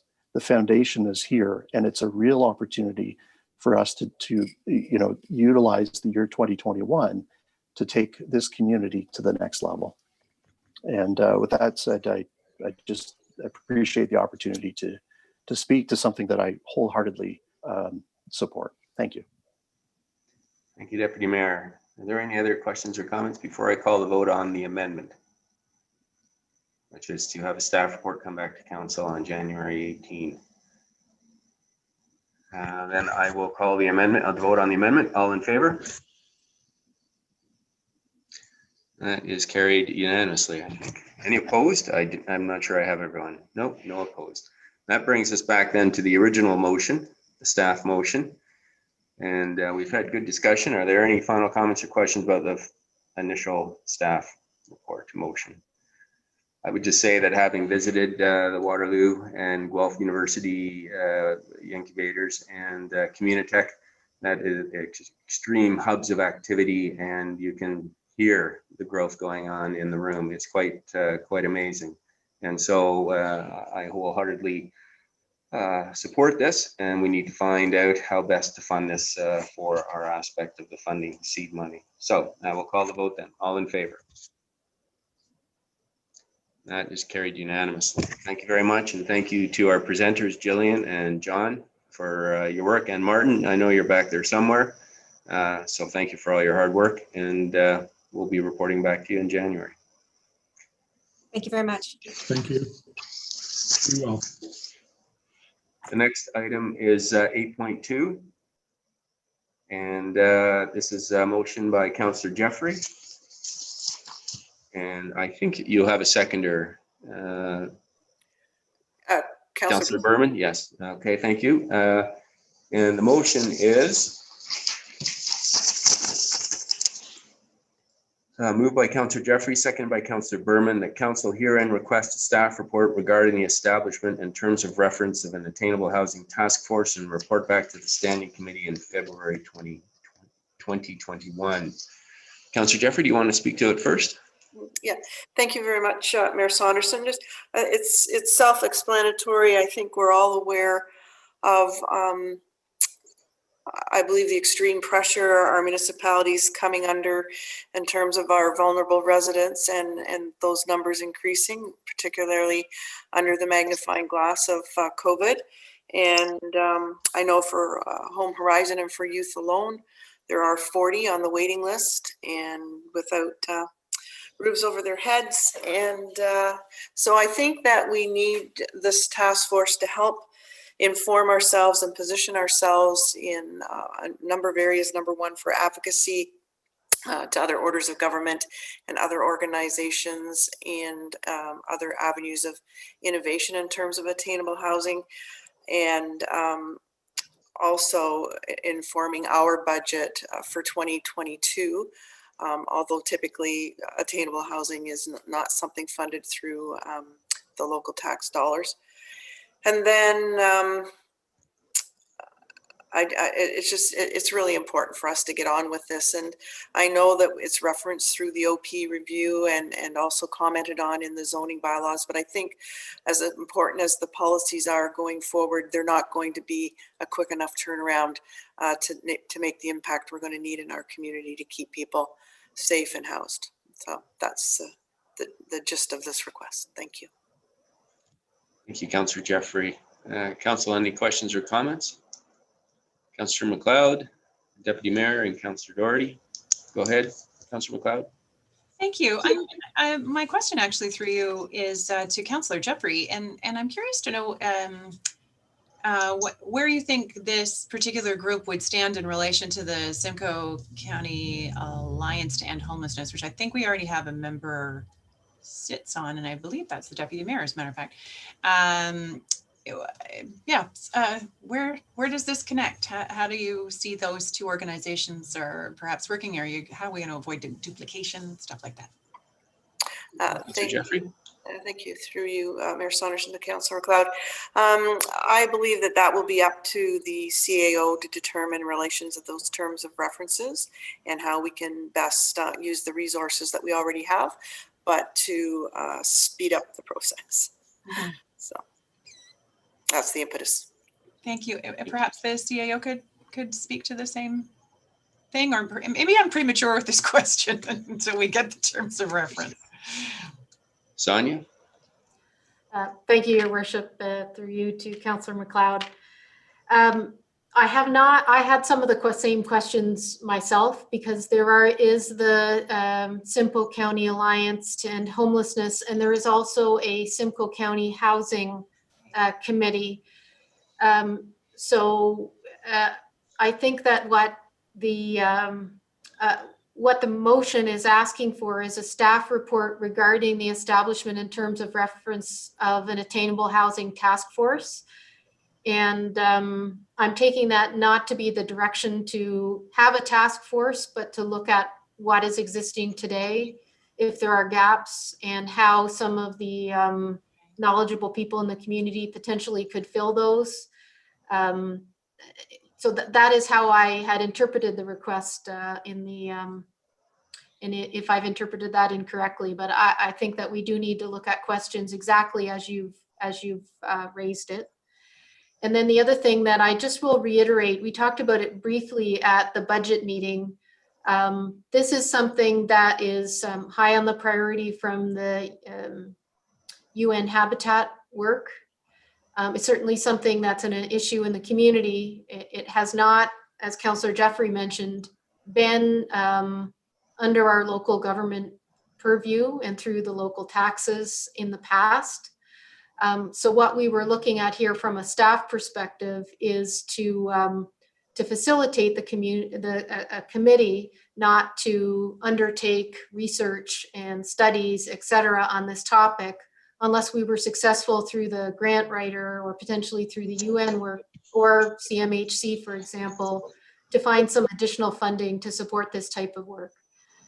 So great question. We do need to look into what would be in the terms of reference, who would be involved, and how it would relate to other committees as part of that report back to council. Thank you. Thank you, Sonia. Any follow-up, Councillor? I'm good, thanks. Okay. Deputy Mayor.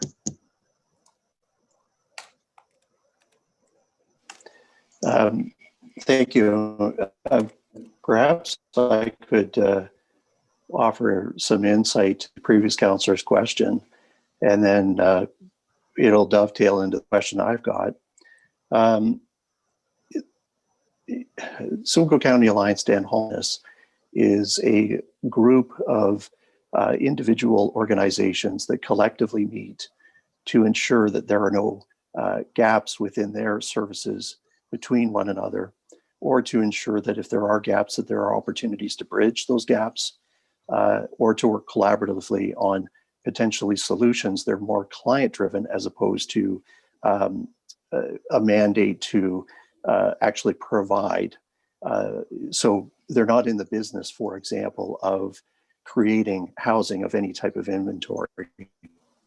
They are, though, in the business of advocating. So they are in the business of advocating levels of government, whether it be local, provincial, or national, to ensure that monies flow through so that when the appropriate level of government is looking at an opportunity, so in our case, it would be Simcoe County, that they are perhaps taking into consideration the needs within the various communities, and that those funds can flow through to some of the things that have been identified by these local entities. And these vast majority of entities are represented at the table through SCADA.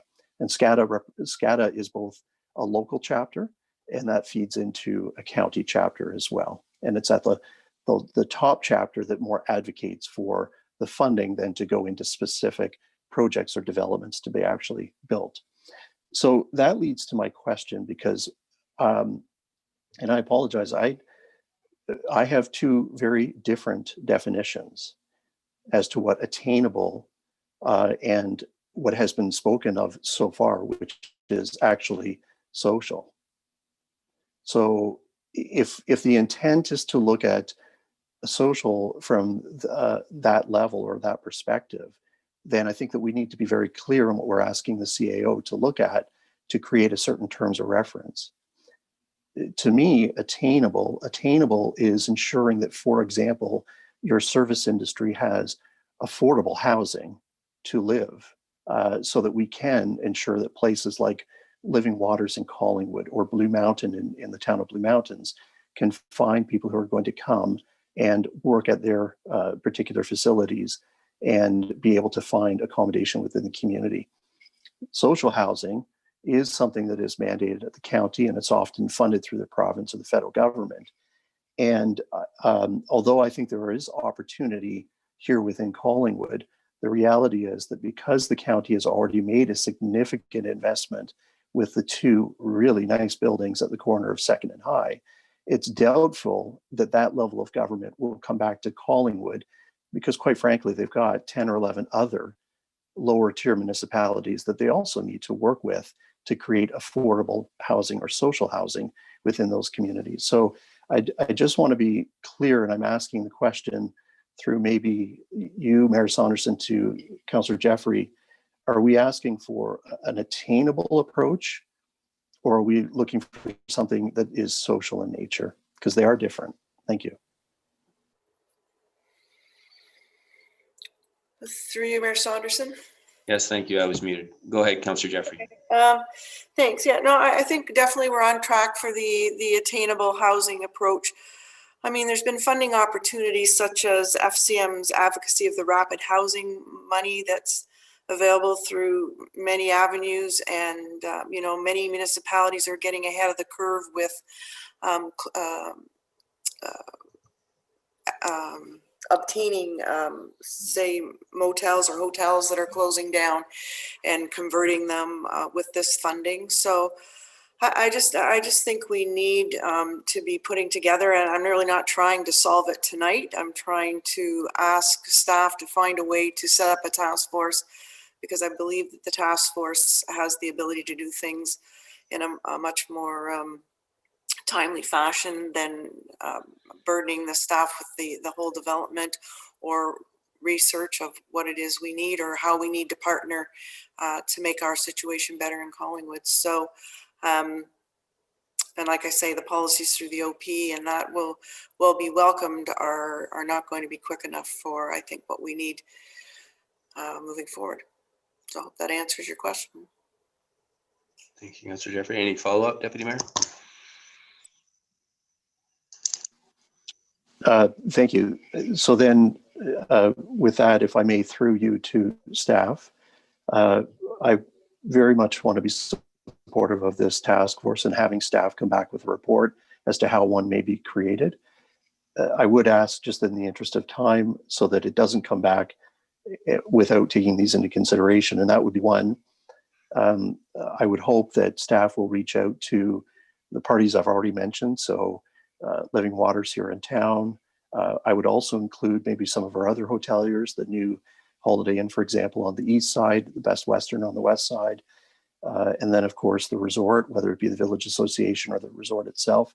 I'd even include the private clubs in terms of making sure that we're talking to employers that hire and have a fairly significant, large population of workers that are truly looking for attainable housing. And the second would be that I think that in creating perhaps a reference for a task force, I would encourage staff to be in contact in advance with the Georgian Triangle Development Institute to ensure that those people again, represent a significant percentage within the development industry, within various other industries related, that they be consulted, because I think that they have some insight. Oftentimes that segment is targeted as the problem. And I think we have a really strong organization in GTDI where they actually could be part of the solution. Thank you. Thank you, Deputy Mayor. Councillor Dort. Oh, go ahead, CAO Skinner. Thank you very much, Your Worship. I just wanted to jump in there because it was related directly to the Deputy Mayor's comments and suggestions. The reaching out to employers and developers is the policy work, I think, that we were saying is not currently in the capacity of staff to deliver. What we can do is consider those things in the terms of reference for the task force and the kinds of things that potentially the members of the task force might be doing moving forward. And also to identify those types of activities if we're able to find some grants, because they are valid activities that should go forward. I just wanted to be clear on what we had the immediate capacity to deliver. So thank you for the input, and I just wanted to set expectations reasonably in that time up to the report back in February. Thank you. Thank you, CAO. Councillor Doherty. Thank you. My questions are answered. Thank you.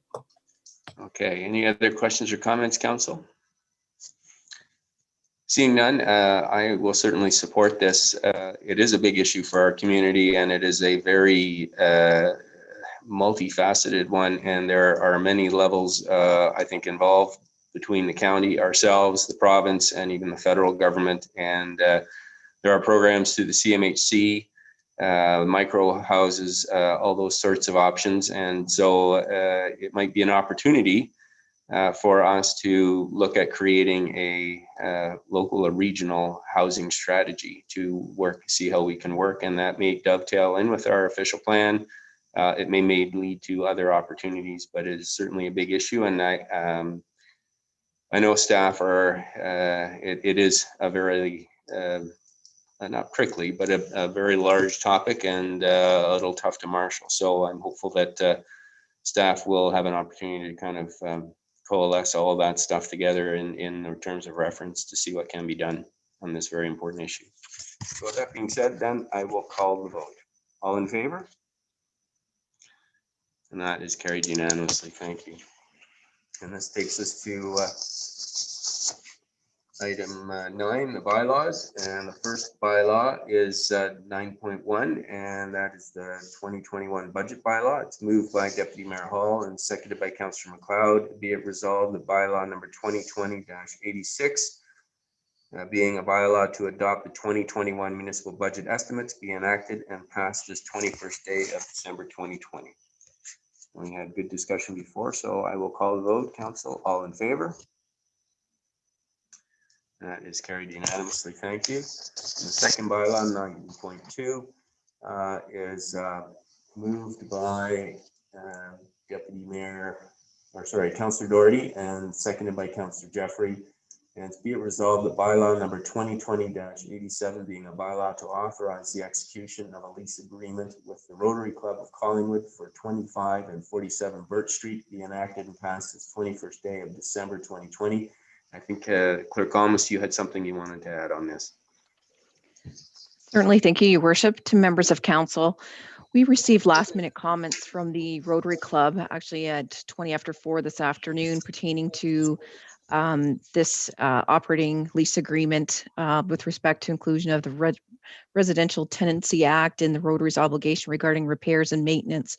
So I had a quick opportunity to speak with our solicitor prior to the meeting this evening, and he's recommended that based on the comments that they received, that he suggests that the wording for this bylaw be amended this evening.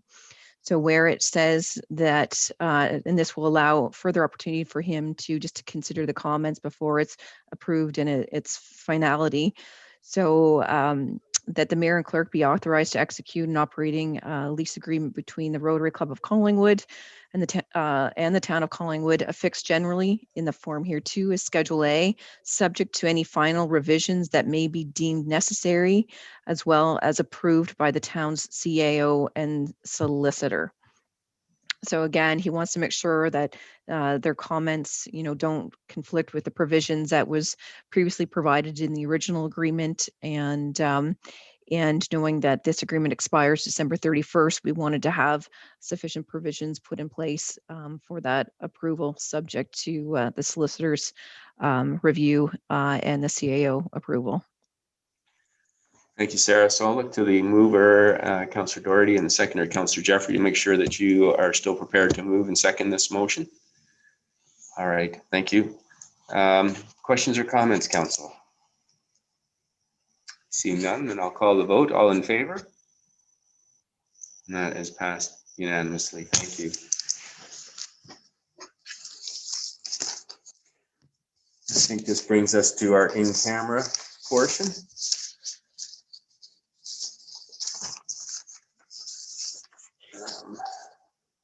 And it is moved by Councillor Jeffrey and seconded by Councillor Hamlin. Sorry, we do have a couple more, Your Worship. I've gone too far. I lost my agenda, I guess. Sorry, my apologies. We're next up is the notices of motion. Are there any notices of motion this week? Seeing none, then that takes us to council business item 11. 11.1, old or deferred business. Any old or deferred business tonight? Okay, and other business, 11.2.1, we have the 2020 Ontario Bike Summit update, and that is you, Councillor Doherty, and you have up to 10 minutes. Thank you very much, Your Worship. And I have a PowerPoint presentation. I'll ask Stephanie to load that up. Great, thank you. Okay, so the 12th version of the Ontario Bike Summit was held during the first week of December. It was delivered virtually, as so many other summits have been this year. There were over 200 delegates in spite of that, and 60 speakers. The opening remarks were delivered by the Honorable Carolyn Mulroney, who is the Minister of Transportation. And interestingly, we had 4 MPPs, multi-party, participated in a panel discussion and agreed at the end of it that it would be very advantageous for the advancement of active transportation that a all-party cycling caucus be reinvigorated. It had previously been dissolved after the last election, and so it will come back, and we will hear further about that hopefully next year. Next slide.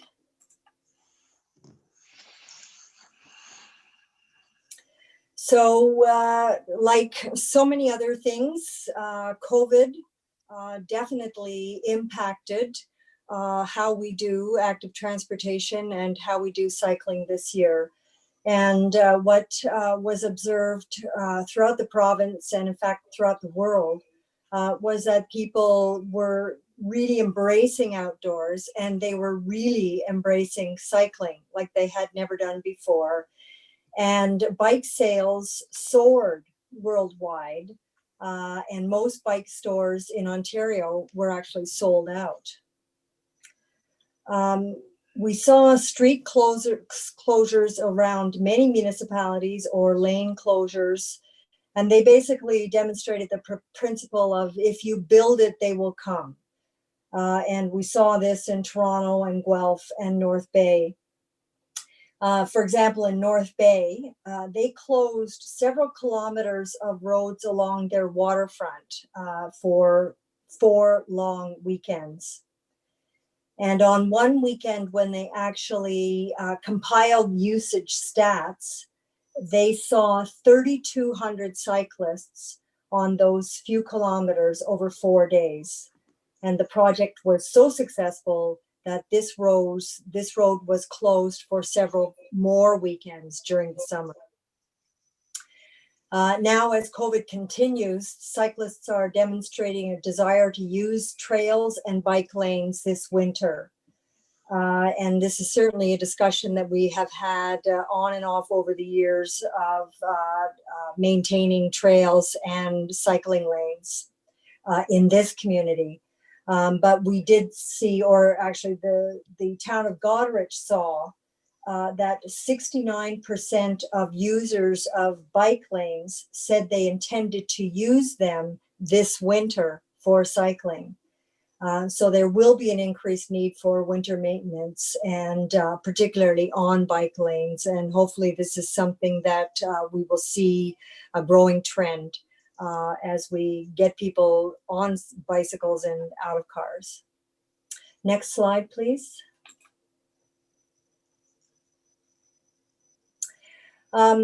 Much of the presenters, to be honest, presented ideas and experiences relative to trails. And without trying to sound too arrogant, the town of Collingwood does trails extremely well. But I really did pick up some terrific ideas for some other initiatives that we saw from other communities. And I really want to flag those for discussion, hopefully with our Trails and Active Transportation Committee, and even with the BIA and Economic Development. Some of the ideas for creative cycling activities included regular community bike rides. I know we have done these off and on, but these would be something that would happen on a weekly basis, say on a Friday night. Another very cool idea that we saw, and there's the picture that you see is from the city of Windsor. They're called glow rides. Groups of cyclists will get together on trails and or bike lanes with very brightly glowing bike decorations and clothing decorations. And they, as you can see from the photo, there's a great community participation. Another idea would be having bike tours around the community with a local historian, as an example, or a heritage architect, cycling folks around, either residents or visitors, to take a look at some of the heritage buildings that we're so very proud of. Another idea is to engage local artists for creative bike or planter painting or bike or planter creation. And these in turn can be toured by bike. There was a lot of themes focused on inclusion and accessibility in cycling, and I saw a number of examples of these. Communities that are conducting bike rodeos on a regular basis so that folks can learn how to ride. Also they can be used as a bike donation hub that can then include either a drop-in or be organized for bike repair activities and bike repair learning. So this creates a dual benefit of teaching a marketable skill and providing someone with a working bicycle that they might otherwise not have. Okay, next slide, please. One theme that we saw, or another theme that we saw, was the focus on marketing and communications. And a number of presenters emphasized this, marketing and communication and measurement as tools to advance cycling and cycling infrastructure. Big ideas need support in order to ensure that the argument for continuation or expansion is empirically supported. Next slide, please. Okay, the next 3 slides are going to focus on some studies that were conducted in the city of Toronto during 2019. The first was a car-free zone, and this is car-free school zone.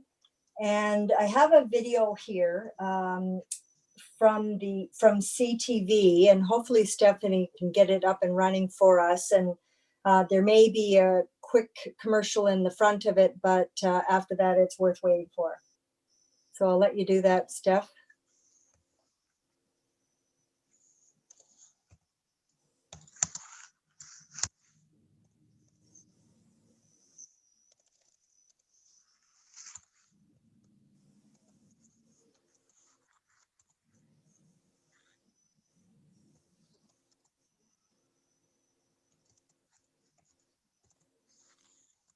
I hope this isn't eating into my 10 minutes. On a half basis. It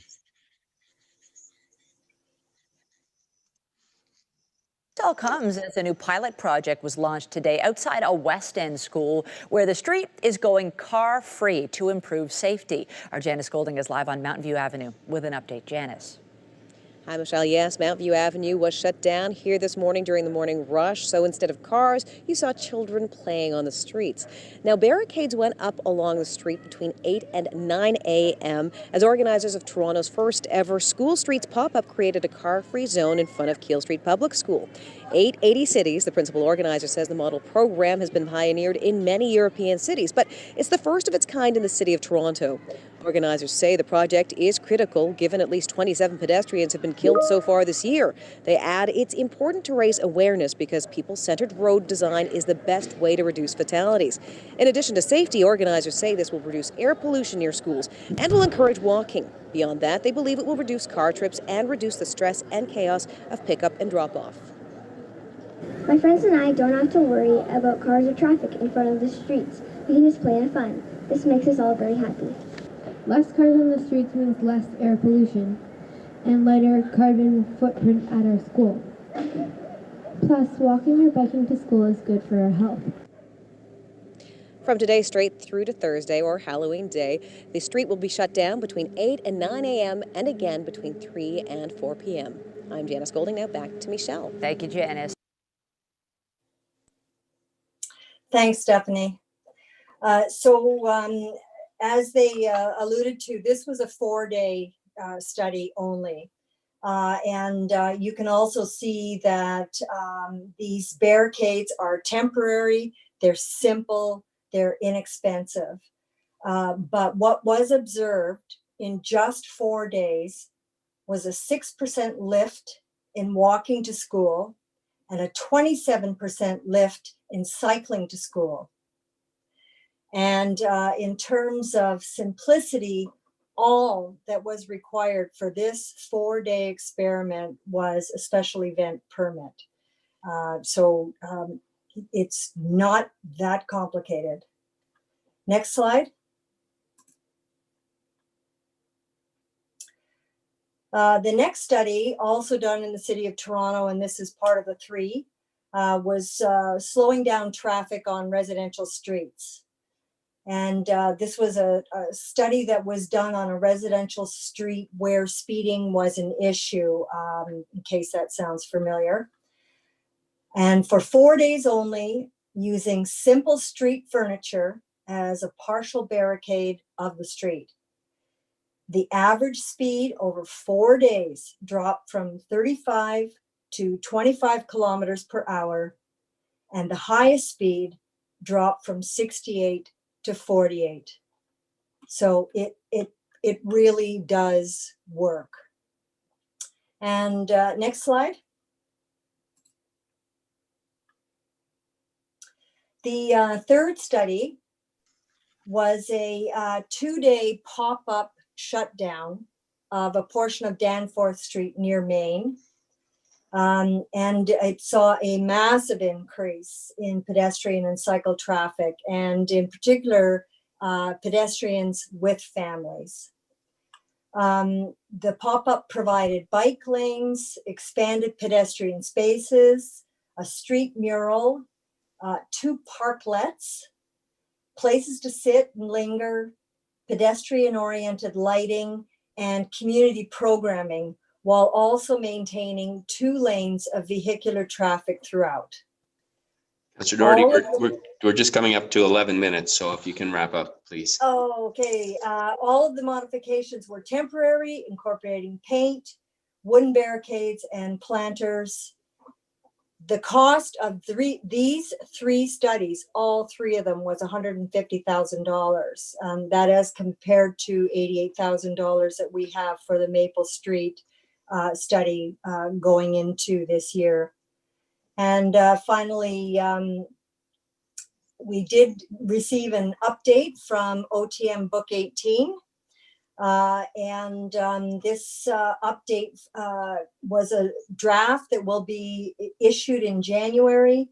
There are a number of changes that we'll see this year relating to separated cycling facilities and design, more design options for mid-block crossings, and particularly uncontrolled crossings, mid-block trail crossings, and traffic calming. Thank you, and that's the presentation. Thanks. Thank you, Councillor Doherty. Council, any questions or comments? Councillor Comey and then Councillor Hamlin. Thank you, Mr. Mayor. Through to Councillor Doherty. Thank you so much for attending that conference, and thank you for that presentation. It's so timely, and it ties into so much of what we've been talking about all year, and the budget we just approved with the traffic calming measures, You know, you mentioned speeding. You might have saw today that our OPP issued some of their statistical updates, and they said in school zone since September on Finley Drive and on Lockhart Road, Collingwood OPP officers issued 22 highway traffic act tickets and 1 impaired driving charge. So you see the importance of you obtaining that type of information and sharing it with everyone, and how important these school zones and in general all of this is. Thanks again. Councillor Hamlin.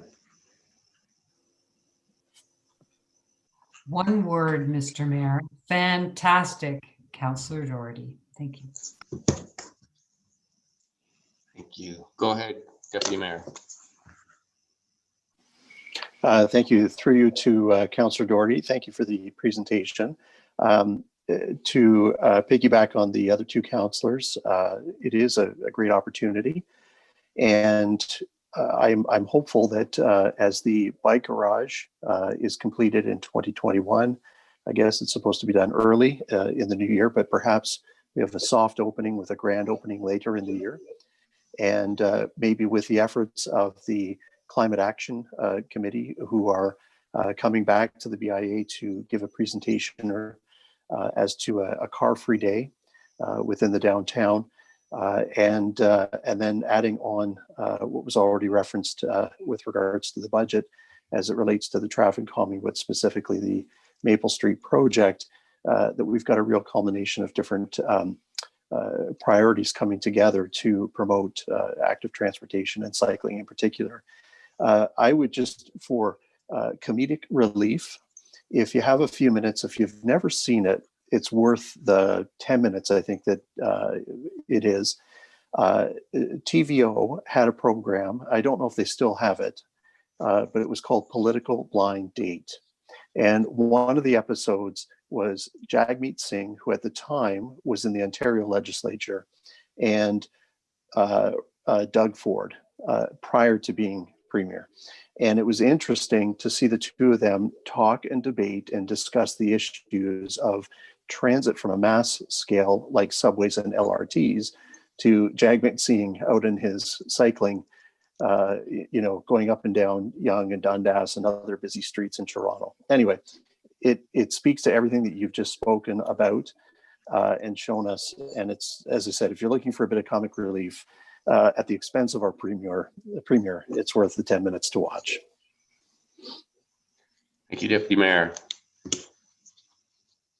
All right, I know CAO Skinner has an update, but before I get there, is there any other business from council? Go ahead, Councillor Councillor McLeod. No, I'm getting it wrong. Councillor Hamlin, that's you. Go ahead, please. It's one of those ladies. Mr. Mayor, I wanted to speak this evening about an emerging issue that Councillor Doherty and I have been involved in, just briefly, really. Although, it really, we've had some snow this year, some significant snow, and although our local trails have not been opened yet until this past weekend, I believe, for snowmobile use, there have been what I'll call bad actors out on the snowmobile trails, speeding along and causing problems. So Councillor Doherty and I have been engaged with residents who are primarily interested in the safety issues. And we have complex issues here. We've, as a town, of course, encouraged active transportation on our trails and children walking to school on the trails. And yet, our snowmobiles and our local snowmobile association, who are very well respected members of our community who follow the rules and for whom safety is paramount, are also using these trails with, I'll say, bad actors who are creating no end of problems for our community. So I've had some discussions with not only Councillor Doherty, of course, and the residents and an OPP officer and CAO Skinner. And it's evident that a meeting, I'll say a public meeting with all the interested parties would be of great assistance. This would be from our local snowmobile association, our residents, and perhaps local, and there's also specialized OPP officers who do enforcement on snowmobile trails. I think such a meeting could be helpful to get a better process in place for how complaints are handled and perhaps how enforcement might better be done. So I am raising this tonight. As I mentioned, I spoke to CAO Skinner. She felt this was something that staff could take under their wing without any special motions being brought. But I just really wanted to confirm to our community that we are taking this issue seriously and that we will be moving ahead as best we can. Thank you.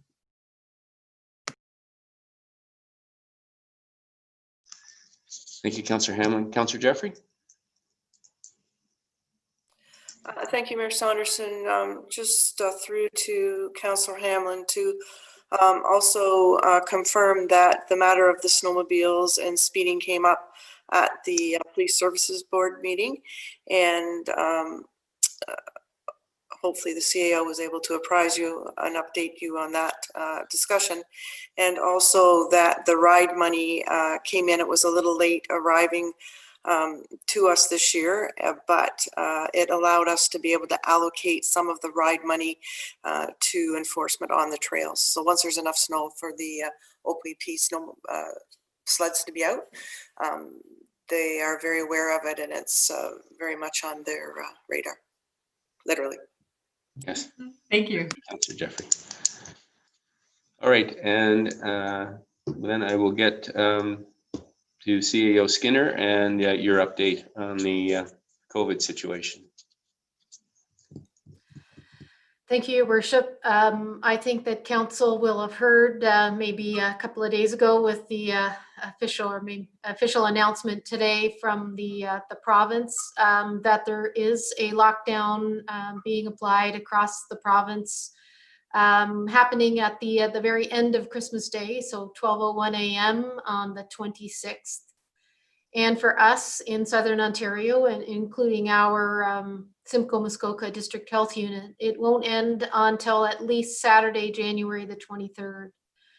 So staff have been reviewing this as a high priority with some of the work starting even last week, and figuring out how we can adjust our services to follow all the protocols and serve the community as well as we can during the lockdown period. So certain things do seem inevitable given the requirements. Things like, unfortunately, the closure of the arenas and the pool with some minimum work to keep them usable. And there is requirements that would allow the library to remain open with some strict protocols and a 10 visitor maximum. However, the official notifications won't be available for a day or so. Senior staff are meeting tomorrow morning to look at a number of other services, things like the outdoor rink, how we could do enhanced, for example, trails maintenance so that people do have other options if we had to close down some of the indoor services.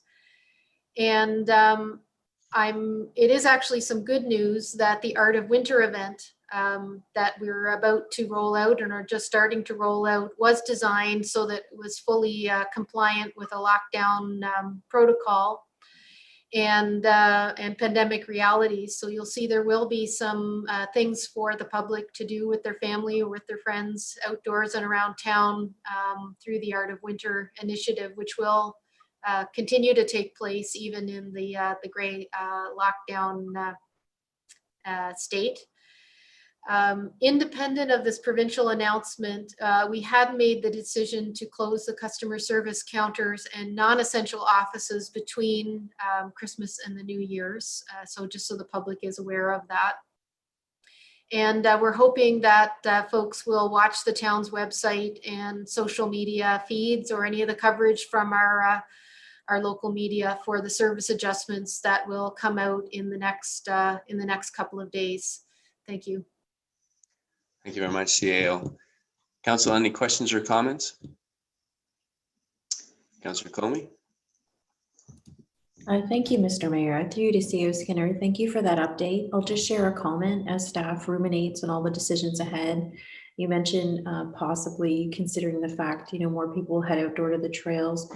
And I shared this comment with staff before. I hope we can consider possibly reopening some of washrooms, maybe down along Sunset, or think about what other municipalities have done, actually adding porta potties, knowing people have even more limited indoor options are going to head outdoors even more. Just leaving it for consideration. Thank you. Thank you.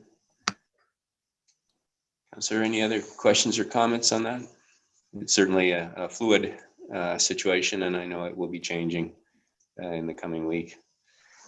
So I'd suggest to our residents that they keep apprised through the town website and any other announcements. And that concludes the other business. So we're now at the in-camera portion, and the motion is moved by Councillor Jeffrey and seconded by Councillor Hamlin. Whereas the clerk hereby concurs the reasons for the in-camera session have been duly reviewed and considered, and the matters are authorized under the exception provisions to conduct a closed session in accordance with the Municipal Act prior to proceeding into closed session. Therefore, be it resolved that this council proceeds in camera in order to address a matter pertaining to 1, personal matters about an identifiable individual, including town or local board employees. Item B, labor relations or employee negotiations. Item B, litigation or potential litigation, including matters before administrative tribunals affecting the town or a local board. Matter A, the reviewing of advice that is subject to a solicitor-client privilege, including communications necessary for that purpose. Items A and C, a proposed or pending acquisition or disposal of land for town or local board purposes. Item C, and the security of the property of the town or local board. Item C. Items for discussion are A, the LPAT appeal, B, personal HR matter, and C, Collingwood Profit Housing Corporation. Are there any questions or comments, council, before I call the vote? Go ahead, Deputy Mayor. Thank you. Regardless of whether it's in camera or if we're out of camera, I'm leaving at 8:30 this evening. Thank you. Okay, thank you for that. And I will now call the vote. All in favor? That is carried unanimously. Thank you. And for our viewers and media representatives, there will be no rise and report tonight. So thank you. And if you're signing off, Merry Christmas. Have a safe and healthy holiday. And please keep in mind the restrictions that are coming up as we work together to flatten the curve. So all the best, and we look forward to seeing you in 2021. And we'll all hope that's the year that we beat the pandemic. So thank you, and good night to those. And council, we will take a 8-minute break. So we will reconvene in camera at 10 to 8. Thank you.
Okay, you're live. Good. Thank you very much, Stephanie. All right, council, we are out of in-camera session. It is moved by Councillor Hamlin and seconded by Deputy Mayor Hall.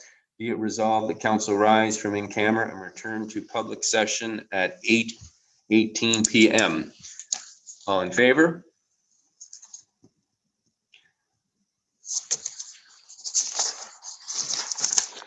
And we're looking for the confirmatory bylaw, item 13.1. It is moved by Deputy Mayor Hall and seconded by Councillor McLeod. Be it resolved that bylaw number 2020-88, being a bylaw to confirm the proceedings of the regular meeting of council held 21/2020, December 21, 2020, be enacted and passed this 21st day of December 2020. This is our 88th and final bylaw of the year, council. So let's see if we can usher out on a unanimous vote. All in favor? And that is carried unanimously. Thank you very much. And we'll look for an adjournment, Councillor Jeffrey. The last adjournment of 88. All in favor? Thank you very much, everyone. It's been a great meeting and a very busy year under some trying circumstances. So thank you to all of you. And you can pick up your Monopoly games in the council boardroom. They'll be ready and waiting for you. All right. Have a great night, everyone. And Merry Christmas if we don't see you. Merry Christmas. Bye. Be safe. Take care.